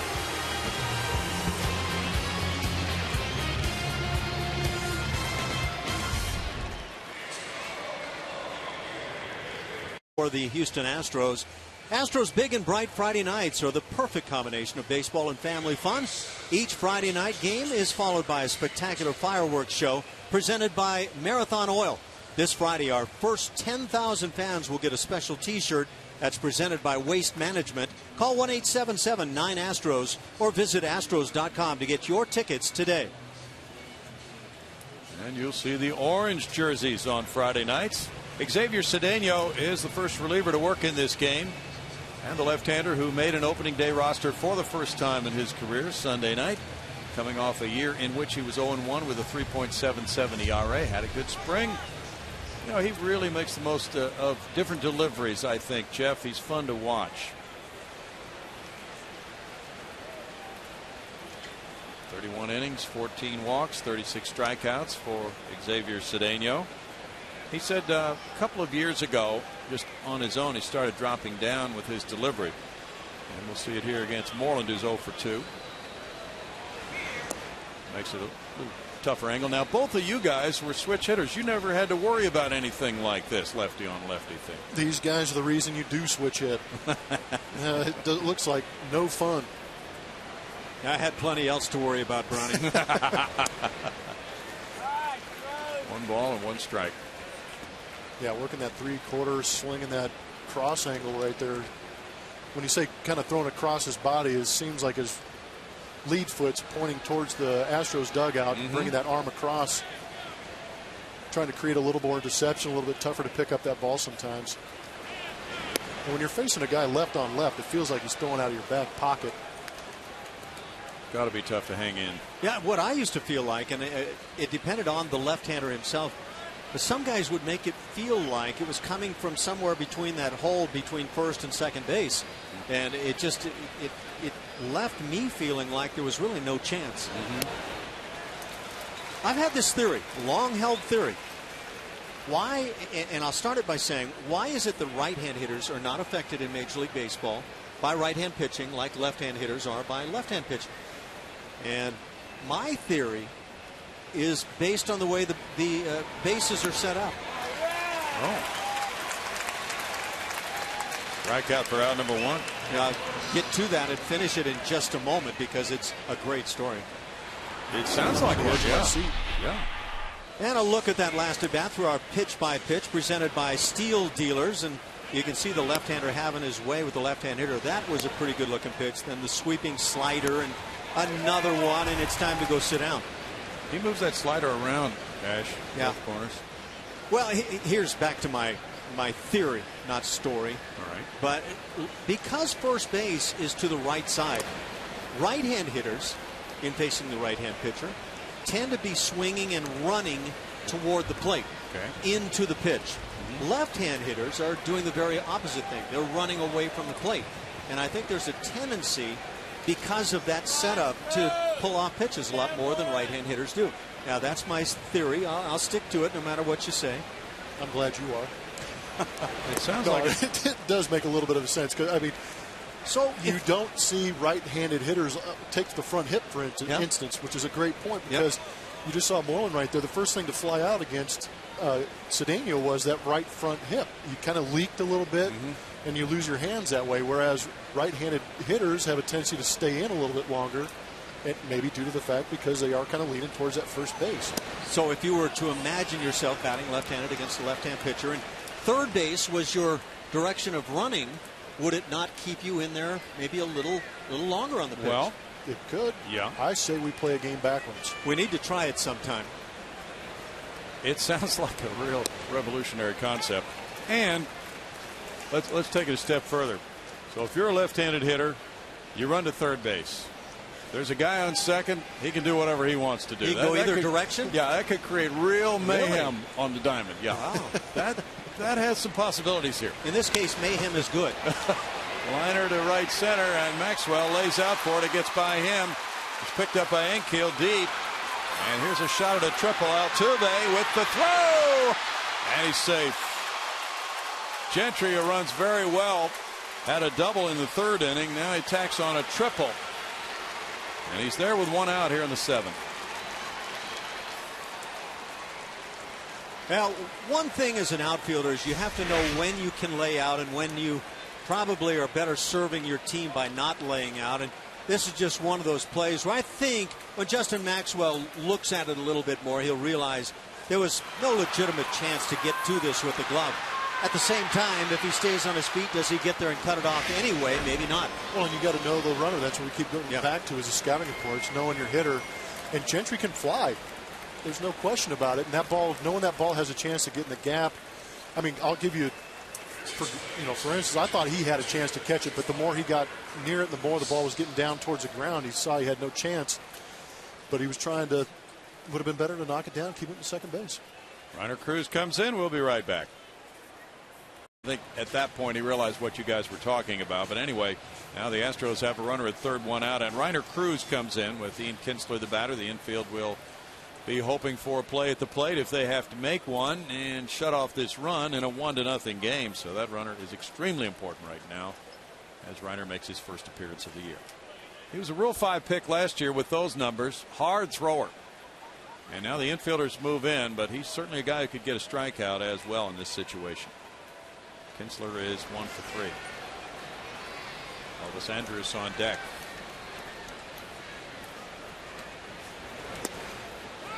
That's strike one from Reiner Cruz. He's a high octane guy, so for a situation like this, he is certainly an appropriate choice. Try to get either no contact or not any good contact. That is lively cheese right there at 97. And like you say, Brownie, you're either looking for the ground ball or the strikeout pop-up scenario. It looks like the latter here. Wow. Well, that's got some pop to it. You know it. This is the kind of stuff you could project as a closer. Yes.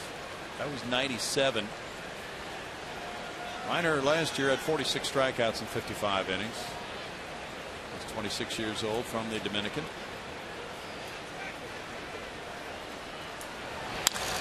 It's a high drive to left field. It looks like a fair ball, and it hits off the foul pole. 2-run homer for Ian Kinsler. And the Rangers lead 3-0 on Kinsler's first long ball of 2013. There's one thing that happens with a guy that throws very hard, and that is immediately hitters take big swings. And in this case, it pays off for Ian Kinsler. And you know, the scouting report obviously says that Reiner Cruz has a fastball. And he got to a 1-1 count there on his heater. And knowing that he's got that kind of speed on his fastball, Ian Kinsler getting those hands back, getting ready for that fastball, would have been a good spot maybe for a slider looking back in hindsight. But at the same time, Ian Kinsler, you got to give credit to him for getting that bat ready and getting the head out and turning on 95. Yeah, that's the thing about major league hitters, is they know what's going on and they can turn up the dial. Elvis Andrus takes, and that's ball 1. Edging closer to the 100 mark. Kinsler goes deep for the first time for a Ranger in the young season. Very potent offensive team, especially in their own ballpark. 1 ball, 1 strike. Kinsler hit 31 homers in 09 and 32 in 2011.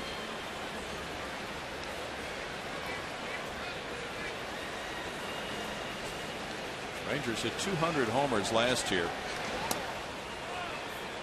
You know, it's interesting having a guy like Ian Kinsler at the top of the lineup with that much power. And then you see a situation like this where he does drive that ball out of the ballpark, clears the bases, and you got Elvis Andrus up there. So he turns into that leadoff guy again, maybe work the count a little bit and get back on base for the heart of this lineup.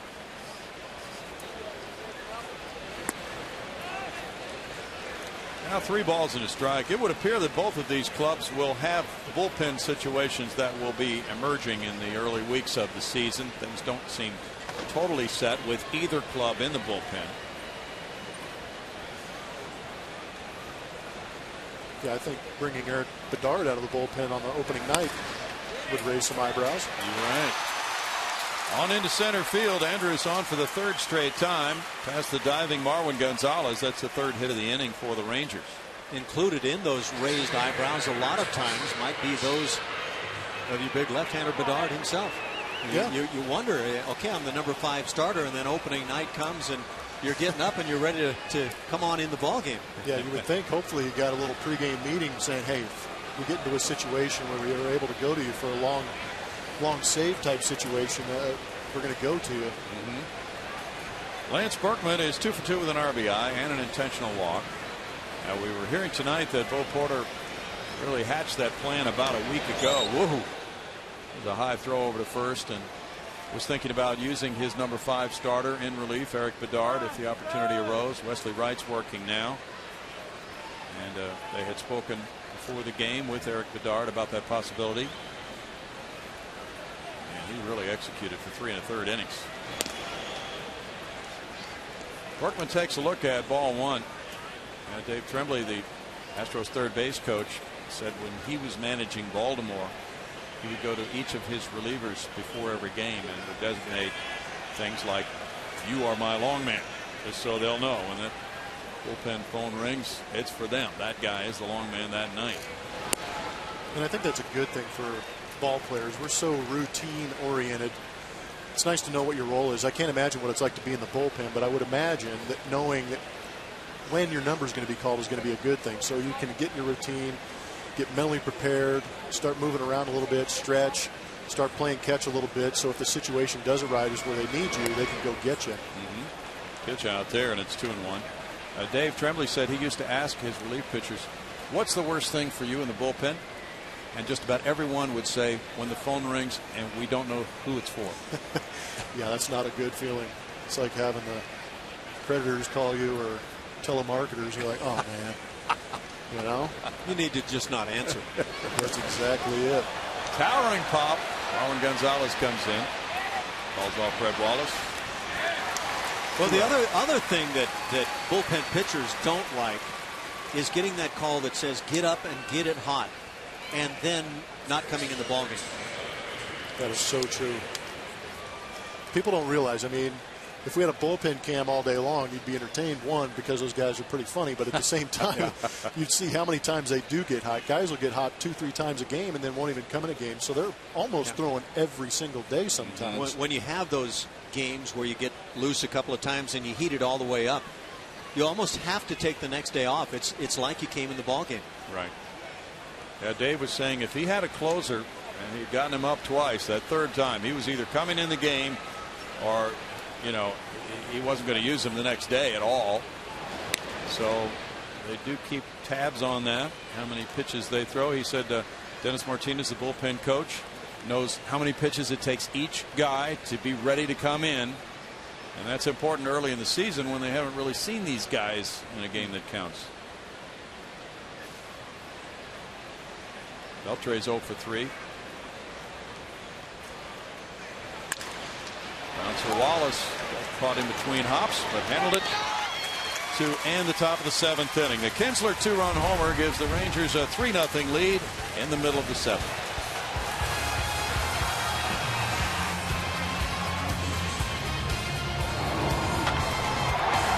Cola stage. Most big league ballparks are very quiet in the offseason. Not the case here at Minute Maid Park. You might have noticed all the changes around as the ballpark's trying to match the color scheme, including the big logo ahead above me. Actually, it's lit up this season. That's one of the changes. Also, all championship banners have been changed to match the color scheme as well. Many other details. The Astros fans I've talked to so far love it. And I'll tell you, the Rangers fans standing next to me right now are loving the fact that they could be watching history right now.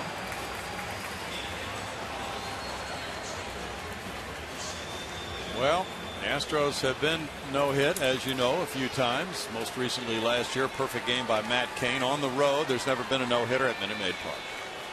Bottom of the 7th inning, Darvish has been perfect through 6. Retiring all 18 men he's faced. Here's Jose Altuve, who has struck out both times. 11 strikeouts for Darvish. That's in the air, and Kinsler's out for it in shallow right field. One pitch, one out here for Darvish. And that one pitch, that smallish cutter. And I think that gives an idea that Darvish is keenly aware of what's going on, that he's worked into the 7th inning, hasn't yielded a base runner, and I think he probably has that on his mind. Brett Wallace has struck out both times tonight. 83 pitches for Darvish so far through 6 1/3. Yeah, he's just keeping everybody off balance. Now we're facing that third go around, and you see Altuve take a swing like that, who's an all-star. Got to be a little concerned. Strike one to Wallace. Rangers had the 7th best ERA in the American League last year, 3.99. Darvish had 29 starts. He did not have a complete game in his first major league season last year.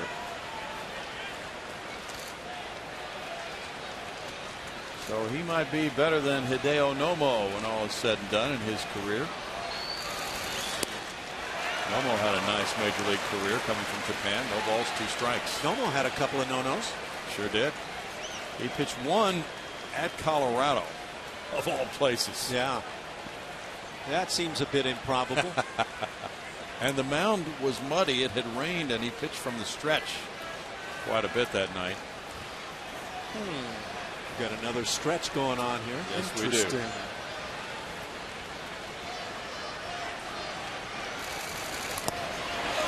Nolan Ryan said right after they had signed Darvish that he has really small hands. For a guy 6'5", unusually small hands. You know what that means? What? Small gloves. Ah. Yeah, which is weird. I remember playing here with Kirk Sarloos, and he had ridiculously small hands. Smallest I had run into. He did. But he could create some kind of sink on that fastball, which was amazing. Well, he had a great changeup. He just didn't back it up with great heat. Wallace fouls it. Pretty good cut with 2 strikes that time by Brett. But even at 6'5", your small hands are going to be reasonably. True. decent. Well, he has some kind of special stuff. I was going to say, it's obviously not affecting anything he's doing to that baseball. Not a bit. Last year, right-handed hitters hit .207 against him. I wonder if in pure attractiveness those hands compare with those of George Costanza. Pretty nice.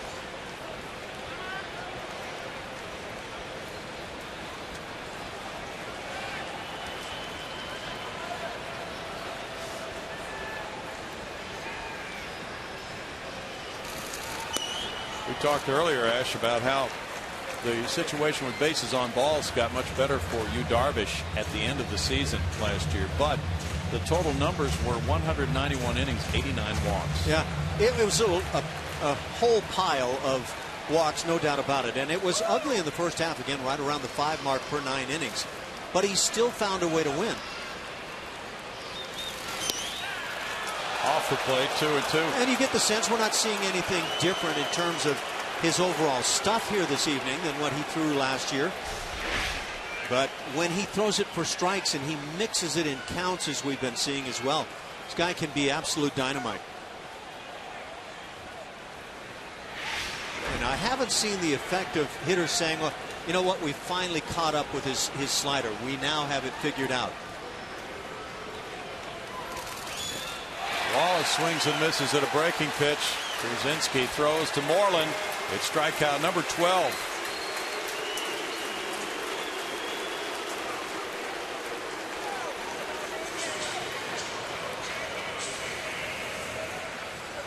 Brzezinski caught Philip Humber's perfect game last year at Seattle, April 21st.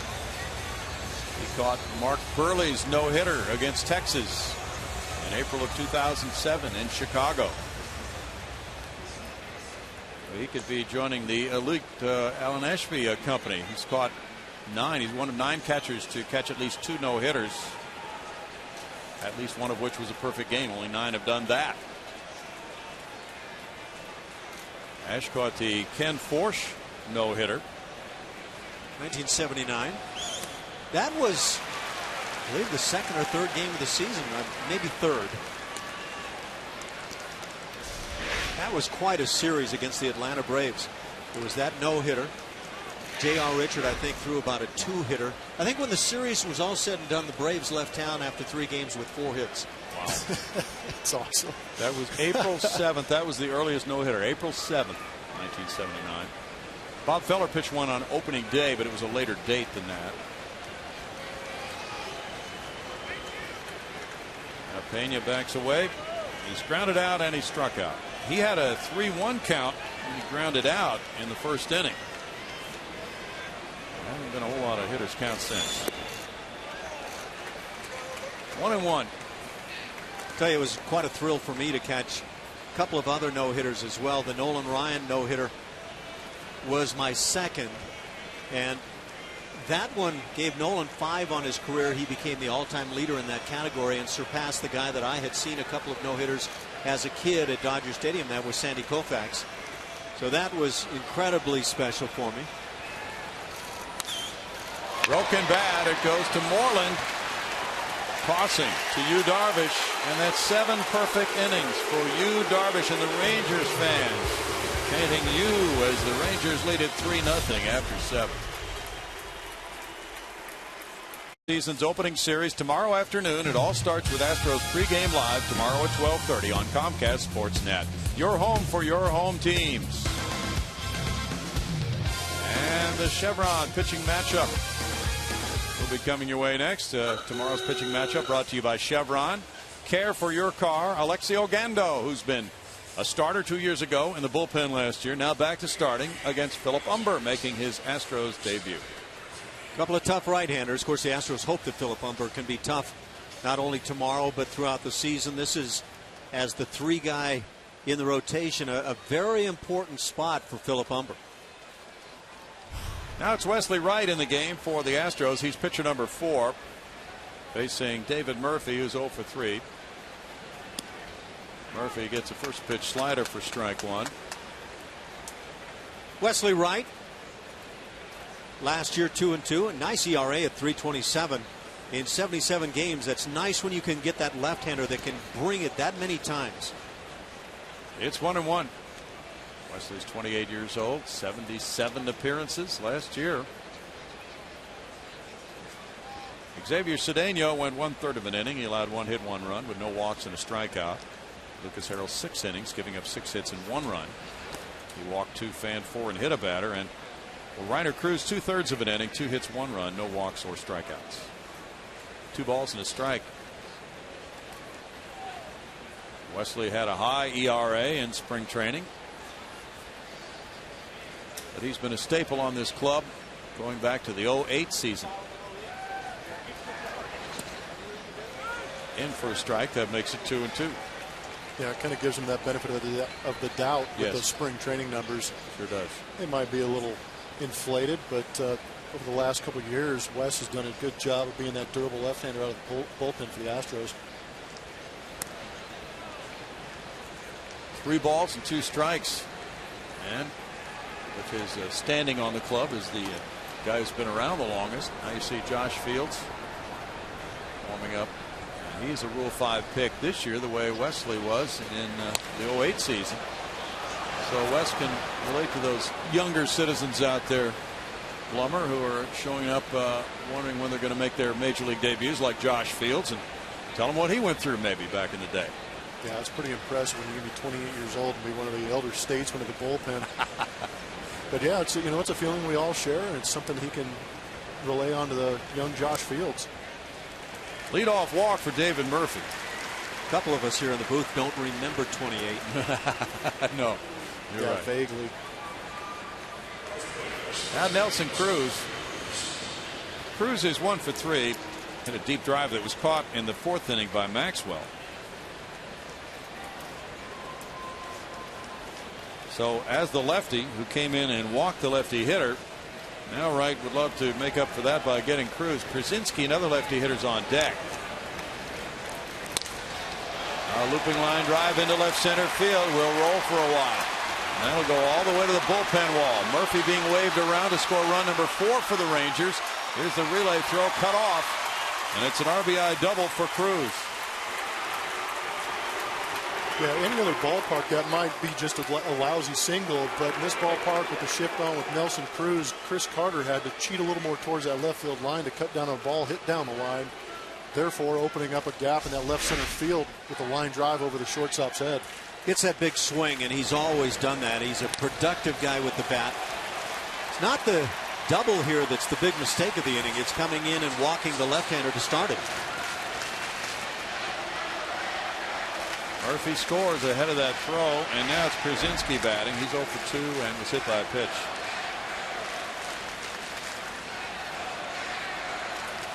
The Astros will have Carter, Ankiel, and Maxwell due up in the bottom of the 8th.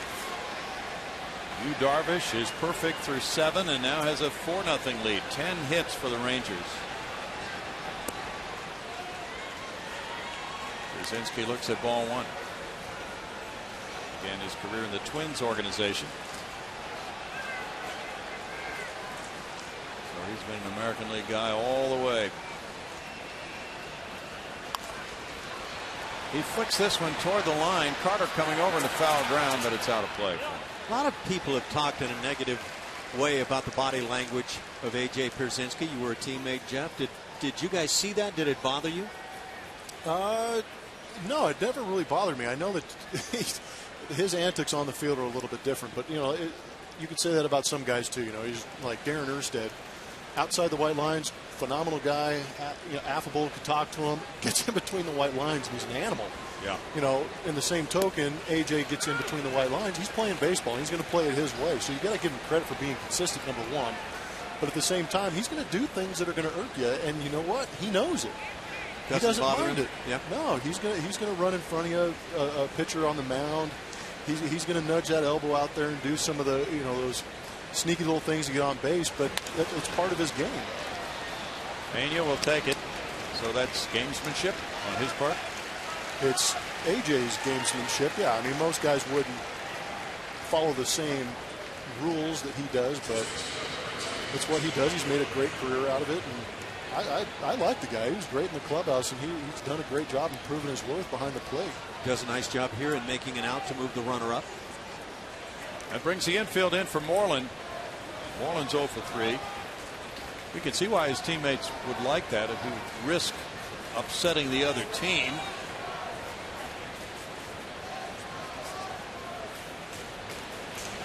I think the guy I played with that best exemplified being hated by the opposition players and loved by his own was Dennis Eckersley as a youngster. He had very demonstrative styles on the hill, and he was funny. I mean, he made his own teammates laugh, but opposition players just couldn't stand a thing he did. Yeah, it's when you're sitting on the same side as the guy, you know he's going to do something, and he goes ahead and does it. You do get a little bit of a chuckle out of it. That's laced. Carter back with a catch. Here's the tag at third.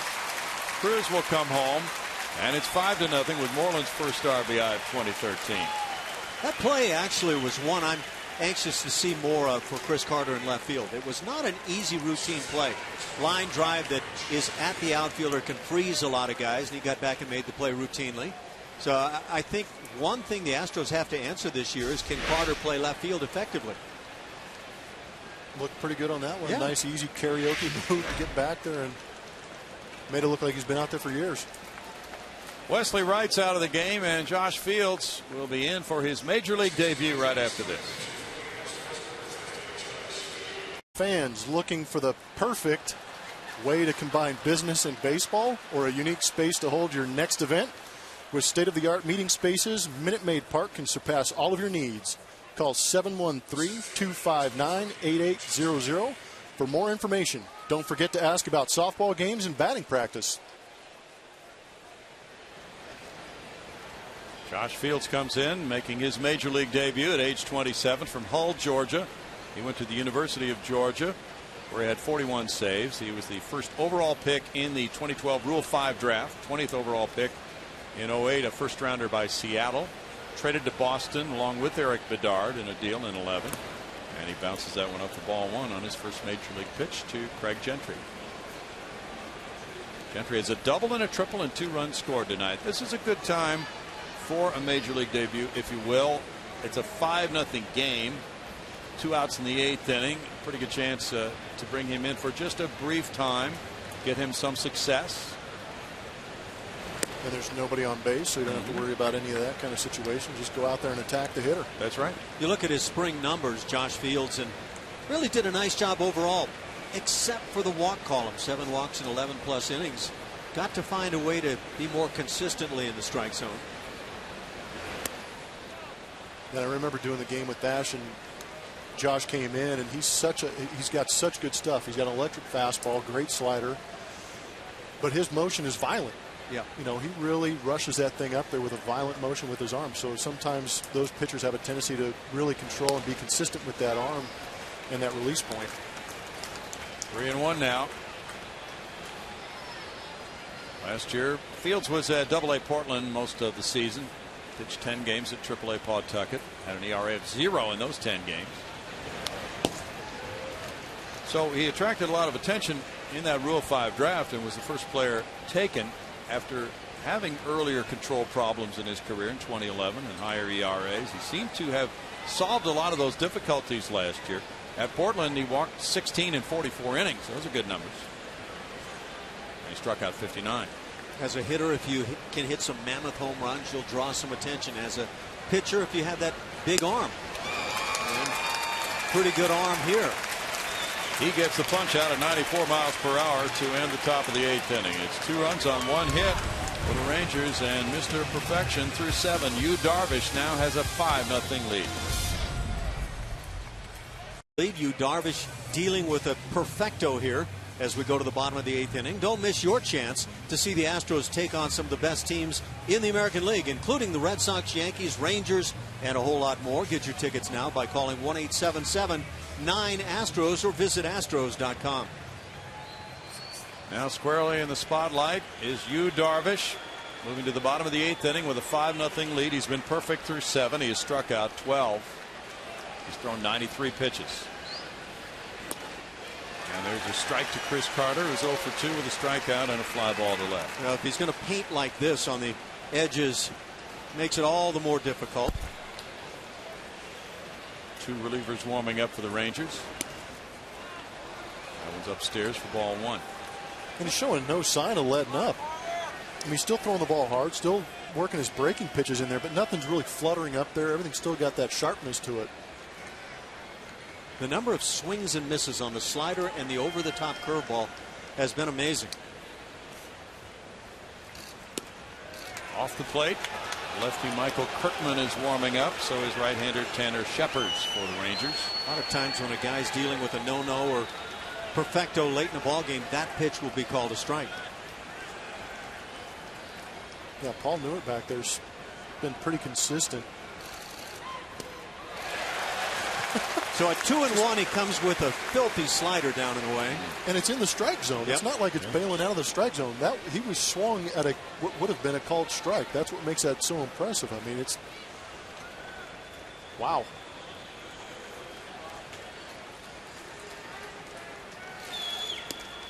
Now 3-2. He humped up in 96 on that heater. It's his first 3-ball count since the 4th inning. And early on in the game, these 3-2 counts predicated sliders. Both kinds, the big one and the sharp down and away one. Good chance he goes back to it. Yep. Astros fans into it now.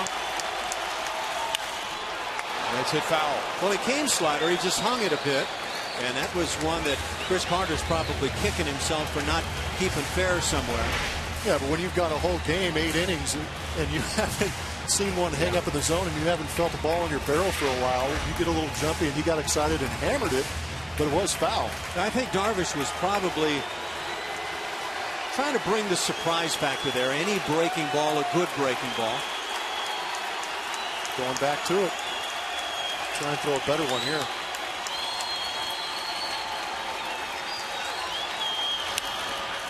Popped up behind the plate. Pierzynski back. And it's out of play for him. I'll tell you who's certainly as uptight, nervous, really into it as anybody on the field, and that's the catcher, A.J. Pierzynski. The catcher on no-hit opportunities late, you just get so wrapped into it. Do you feel pressure to call the right pitch? Absolutely. Do not want to be the guy that messes it up. If you're playing at third base, you want to make sure you make every play. Yeah, the perfect game is a unique situation for everybody on the field, knowing that get it high to left field, and this is going to be it. Headed for the line, but just foul. Oh boy! The way Murphy was playing, he had a long way to come on that. That one could have flared in. Big time, because that area, Minute Maid, turns into the Bermuda Triangle for baseballs. So it's such a far run for the shortstop and the left fielder to get there. Apparently the Rangers don't feel that Chris Carter is a yank it down the line kind of guy, because like you say, with left fielder playing so far off the line, Murphy in left just had to come forever. It's a really good call. Saw Carter a couple of days ago over the weekend in one of those exhibition games. Hit one double to left center, one double to right center. Murphy's over shading toward left center. He's right in front of the 362 sign. Struck him out for number 13. Yeah, you got away with a couple of the hangers that Chris Carter missed. I know he's going to look back and regret that one, but he could not hit that one. That one was dirty. Sometimes all you have to do is start a breaking ball in the strike zone, and then as it sweeps away, and that's the case with this slider, as a hitter with 2 strikes on you, you have to try to protect. And once you see that it's already starting to break out of the zone, you've committed too far. Rick Ankiel struck out and popped up at first. All one in the dirt. Well, Rick's already shown his flair for the dramatic, getting that 3-run home run last night. Why not break up a no-no right here? Last AB, I think it was, he hit that bullet to Mitch Mullen. He reached out and snagged it. King Felix Hernandez of Seattle, the last to pitch a perfect game last year. Oh, we got him rattled. Here we go.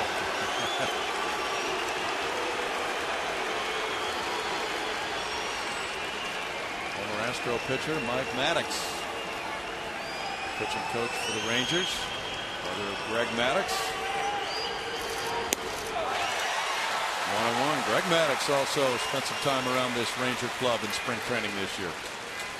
There have got to be some very good times to be considered the brother of Greg Maddux. But I wonder, at what point does it wear thin when every time you get your name announced, it's the brother of Greg Maddux? 1-2. Tried to shorten the swing, did Rick Ankiel right there, but it still wasn't good enough. Almost looked like he guessed wrong and tried to fight through that swing to make contact, but he's got one more pitch left. 105 pitches. What is Ron Washington thinking right about now? Hope he's efficient. Struck him out. 14. Crowd is feeling this one. Last year, Terry Collins was just so worried when Johan Santana had that no-hitter going, and the Mets had never pitched one. And he was nervous that way too, Ash. Santana got the no-hitter, but hasn't done much since then. He got hurt. Well, if I'm a manager, I've got to give that pitcher the opportunity for a no-hitter or a perfect game, as the case is right here. And what I might consider doing is telling you, Darvish, if he does go the distance here, look, we're going to skip you next time around and then give you at least a couple of extra days. Justin Maxwell rolls one out to Kinsler, and that is 8 perfect innings for you, Darvish, and a 5-0 lead.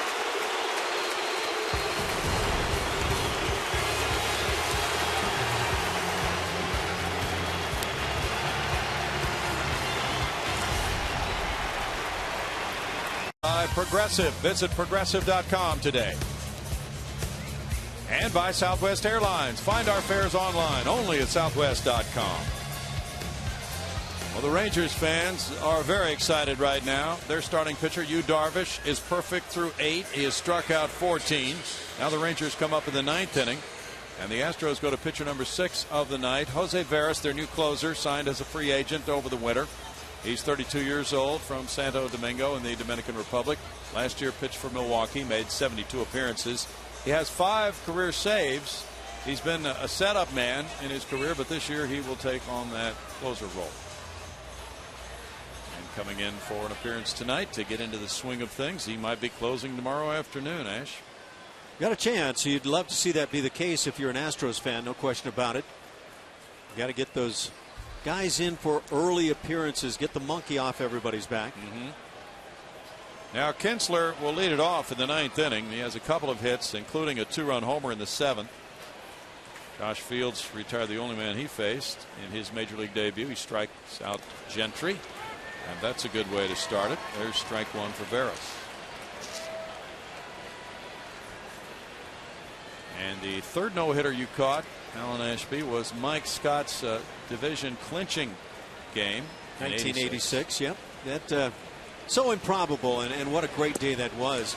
San Francisco Giants in town. We had a, I believe, 10-game lead. It could have been 9 going into that one. I don't recall, but it was the clinching day, and Scotty decides to break out the no-no, and he was so close to no-nos time after time at that stage of things. But just an incredible afternoon. Probably the most hittable pitch, the final one of the game.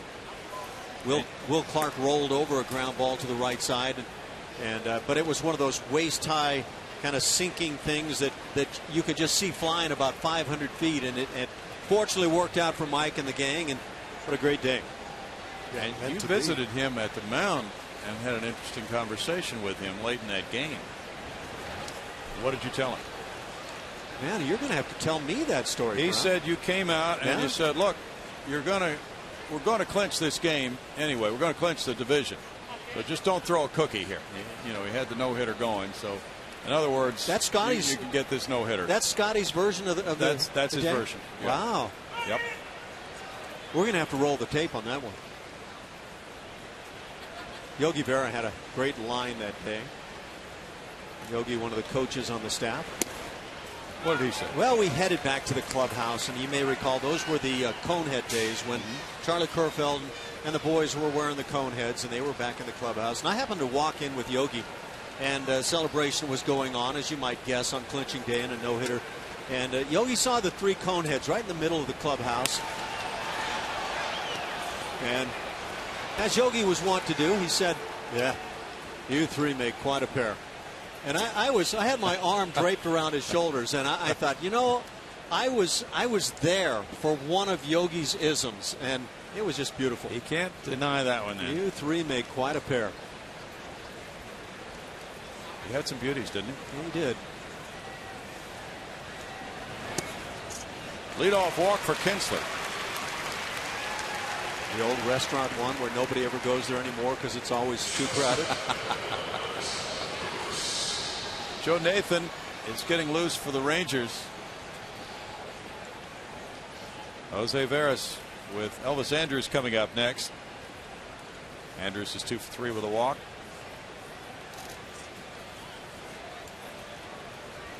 This Astros bullpen pecking order is going to be interesting to watch as it unfolds here in the first few weeks of the season. You know, with everything else on this, I don't want to use that word rebuilding because it is not in the dictionary, but this ball club that is trying to develop itself as a winner toward the future, I think it's the bullpen that causes me the most concern. Not a lot of experience.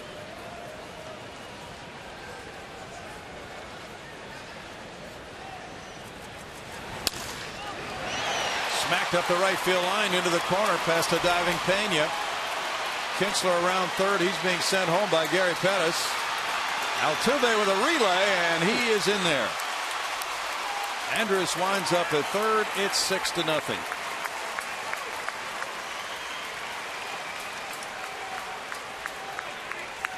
Well, it's one of those ball games where the outcome doesn't seem to be the question mark. It's all coming down now to Yu Darvish, and can he complete his bid for the perfect game? Just good hitting right there, slashing it the other way.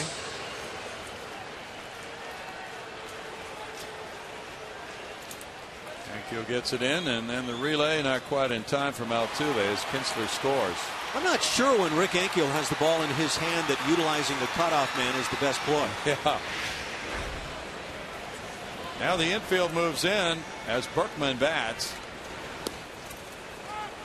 There's a strike to Lance.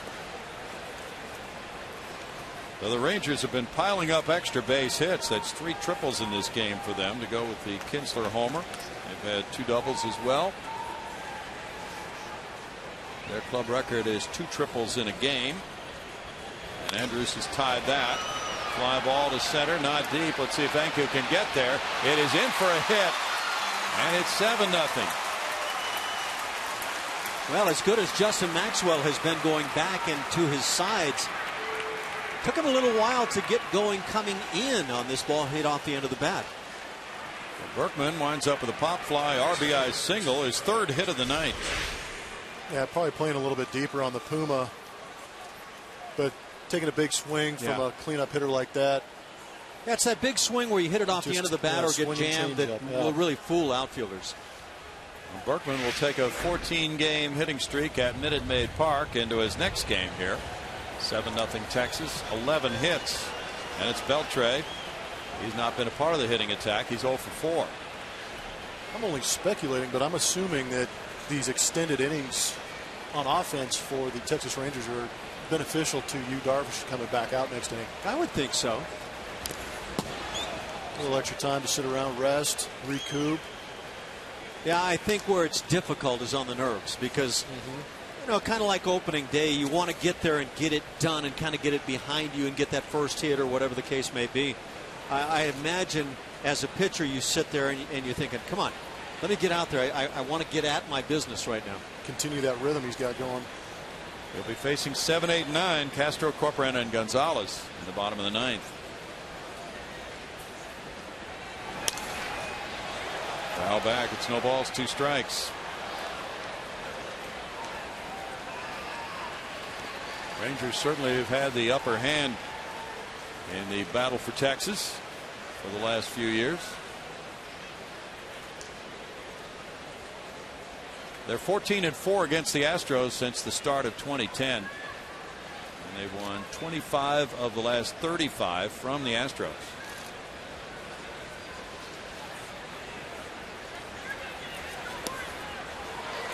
Beltre is down on strikes. 1 out. Strikeout number 7 for Astros pitchers tonight. David Murphy is next. power sinker down and in, swung right over the top. Pretty hard sinker. Rangers have won the last 8 series from the Astros. Since the last time they lost one was here at Minute Maid Park in June of 08. Murphy 0 for 3 with a walk, scored a run. Fouls that one for strike 1. Now you mentioned the bullpen, Ash, and there are similar thoughts about the Rangers bullpen, that they have a different makeup there, so it'll be interesting to check and see where both of these teams are with their relief corps the next time they meet. You know, there are 15 of the 30 closers are new with their teams this year in the majors. That's a pretty big turnover. I think concerns about bullpen also have a lot to do with what the starting staff is like. And the Astros starting staff, though not proven, at least right now as I look at them, has a chance to be pretty good. And I really liked what Lucas Harrell did tonight, but Norris awfully good in the opener. And so the Astros really need those guys to step up. If they create a lot of innings for a bullpen that's untested, it's likely to be a tough chore. Murphy takes a look at it. So far, the first 2 guys have done a great job. Lucas Harrell battled and did a great job. Bud Norris on opening night did a fantastic job shutting down a tough lineup. I mean, these guys are doing a great job. But you do worry about the starters overextending that bullpen, especially in the American League West. Murphy didn't get a cut at it, but he's called for a swing. He couldn't stop. Strikeout number 2 in a row for Veras. He's about a half a swing. Pretty good down action. You get that bat started because it looks like it started around the knees, and that's clearly going through. Nelson Cruz has 2 hits and an RBI tonight. A run scored as well for Nelson Cruz.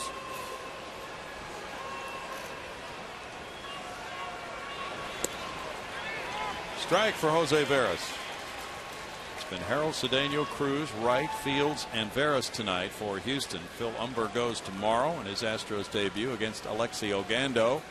We'll be on the air at 12:30 with Astros Live.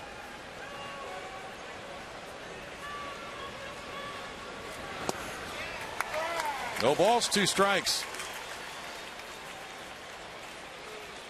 I have a feeling there are going to be some wake-up calls employed tomorrow morning. Oh, yes. The Astros also have scheduled an early morning workout for Thursday, an off day at 9 a.m. See you there, Brownie. Yeah. Jeff's going to take a little BP. Yeah, I'm going to bring my 7-iron and a bucket of balls. Struck him out, and he struck out the side, but the Rangers picked up 2 runs on 2 hits and left a man. We go now to the bottom of the ninth with the score 7-0 Rangers. We're going to keep it right here because of this man, Yu Darvish, and his perfect game bid. 3 outs away from getting it. It's his best major league game so far. He has struck out 14 through 8 innings. At bat last inning, but luckily he missed him. But he's been able to bounce back and make the pitches when he's had to. And it's not like the Astros are chasing awful pitches. A lot of these pitches are in the zone, or they're in down in the zone, breaking out of the zone that look like strikes. So, I mean, all the credit is with Yu Darvish right now, and a lot of the pressure's on the defense right now to keep this thing perfect. Yeah, the 2 hangers you mentioned, Chris Carter with 3-2 counts, and that's generally speaking a fastball count, so maybe leaving that hitter off balance a bit. Kenny Rogers offering the first perfect game in Rangers history, 94, and now Yu Darvish trying to join him. Faces Jason Castro. Castro's 0 for 2, a ground out and a strikeout, and the man behind the plate calling this 9th inning. A.J. Pierzynski can join Ron Hassey as the only major league catchers who have caught 2 perfect games. That's strike 1 to Castro. One of those perfect games caught by Ron Hassey was thrown by the Astros bullpen coach, Dennis Martinez.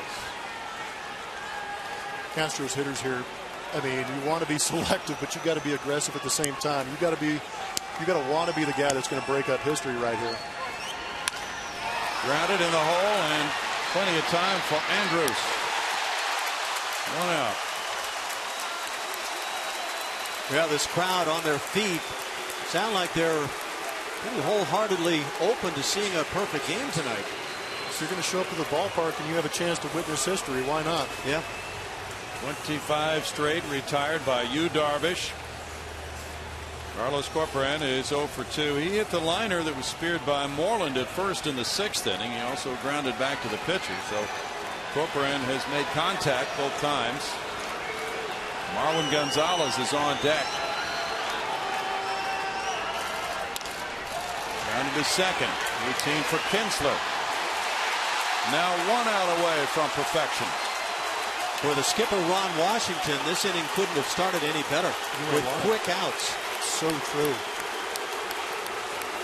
110 pitches for Darvish.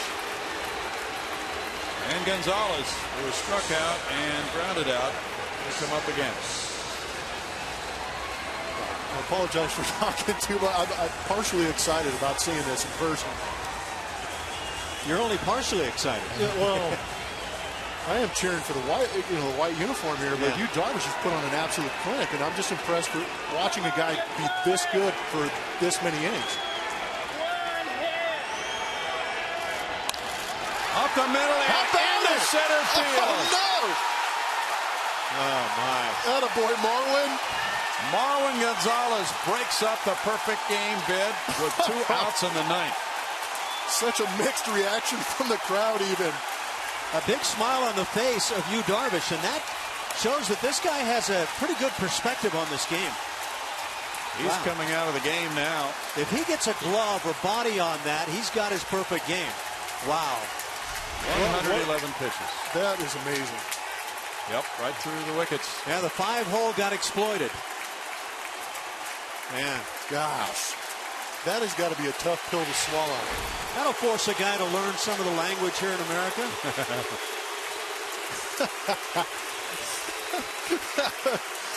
Some of the more inappropriate language. I like it. They probably learned that instantly coming over, but that was a fantastic performance. A special night for Japanese-born Yu Darvish. 8 2/3 innings of 1-hit baseball with no walks and 14 strikeouts, a career high. And A.J. Pierzynski is thinking, I can't believe that second perfect game got away from me. Yep, so close. It's one thing to lose a shutout or a no-hitter, but good grief, a perfect game. Well, you talked about it, Ash, with Mike Scott, who did pitch that no-hitter to clinch, but had other flirtations. Nolan Ryan, a lot of guys who come so close just never get it. Maybe 2 outs in the 9th inning, as Darvish has just done. It's so hard to do. As you mentioned those names, Mike Scott and Nolan Ryan, after I had the genuine pleasure of catching 3 no-hitters, I got into the 9th inning with 1 out for Nolan, and I might add that he shook me off a couple of times on Mike Schmidt and left a breaking ball that Schmidt was able to thumb into center field for a base hit. And then Mike Scott 2 outs in the 9th inning. Ken Oberkfell came to the plate as a pinch hitter and hit a splitter into right field, a little soft liner that broke up the no-hit bid. 2 outs again into the 9th inning, and that would have been number 2 for Scotty, and for Nolan just one of the myriad that he threw. Colby Lewis of the Rangers pitched a 2-hitter here in June of 2010. That's the low-hit game in the Lone Star Series. He gave up a run in that one, won it 5-1. And now Ron Washington has made the move to his bullpen. What a guy that can smile at that moment. That is pretty impressive. Yeah. And I don't know if you saw that replay earlier. You could see him.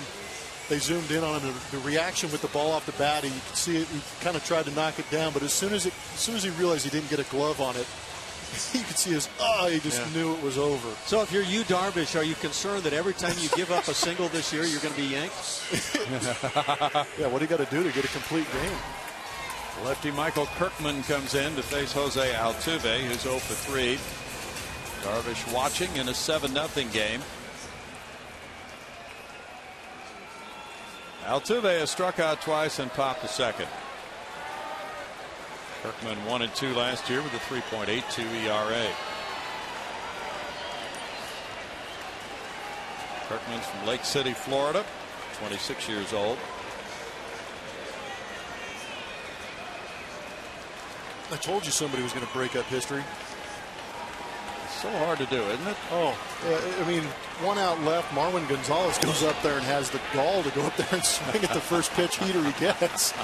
Was it Dave Steve that had a couple of 2 outs in the ninth inning? No-nos taken from him. One with a routine ground ball to second base that hit something and went right up and over. Oh, boy. Oh, so close to a perfect game for you, Darvish.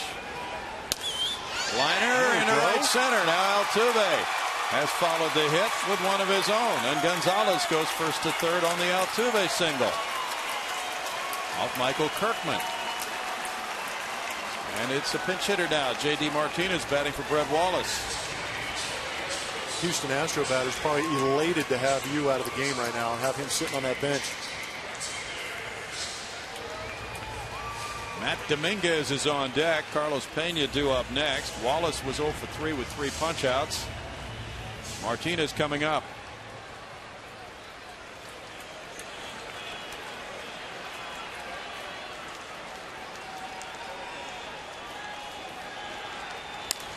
JD fouls it back. JD initially had not made the Astros opening day 25-man roster, but he got a late reprieve at the 11th hour and was added to the roster when Fernando Martinez was placed on the 15-day disabled list. This is a great way as a manager. You get a chance to get another guy in the ball game and kind of get it taken care of. You're in a ball game and you can loosen up. 4 balls, 2 strikes. I really believe it's incumbent upon the managers to try to get as many guys in games early on in the season and allow them to relax and feel like a part of the team. Yeah, you get so many ABs in spring training. It really helps out maintaining that timing and rhythm that they've developed in spring. And tight from Kirkman. It's 1-2. And guys that aren't playing a whole lot when you start the regular season are likely the guys that were on all the long bus trips in spring training and packing on the miles and the at-bats. Got to throw him a bone every once in a while. Sure. JD drove in 55 last year. Taps it foul. Yeah, that led the ball club. I thought that was kind of intriguing. A guy that led the team in RBIs didn't make the club coming out of the next spring. Pretty unusual. JD had surgery in late September on his left hamate bone. Chokes up a little bit on the bat now after that. What was going on in the mind of Yu Darvish right there?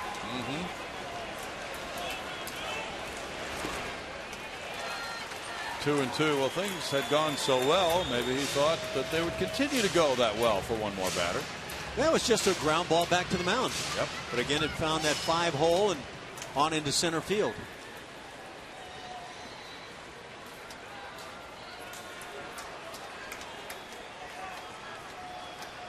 Mature young man.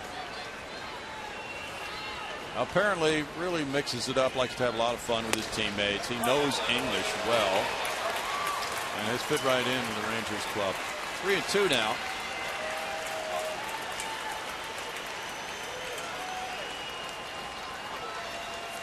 Dominguez waiting and hoping for a chance to bat.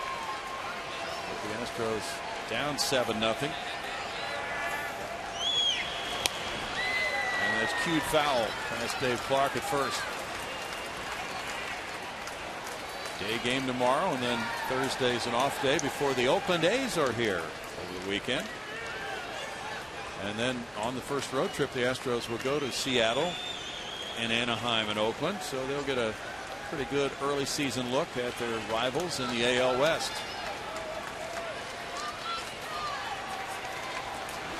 Altuve takes off at strike 3, and that ends the game as Darvish collaborates on a 2-hitter with Kirkman, and the Rangers square this series at 1 game each. It was perfect until 2 outs in the 9th inning when Marwin Gonzalez saw a first pitch he liked and shot a single through the legs of Yu Darvish into center field for one of just 2 Houston hits in the game. A rare fastball up out over the plate. That was a unique situation tonight because not many hitters had any kind of chance like this. You better be smiling after that. Just broke up history and ruined that guy's night right there. Very few happy at-bats for the Astros in this game as the Rangers win at 7-0. Darvish the winner, Lucas Harrell the loser. Rangers out-hit the Astros 12-2, and we'll be right back.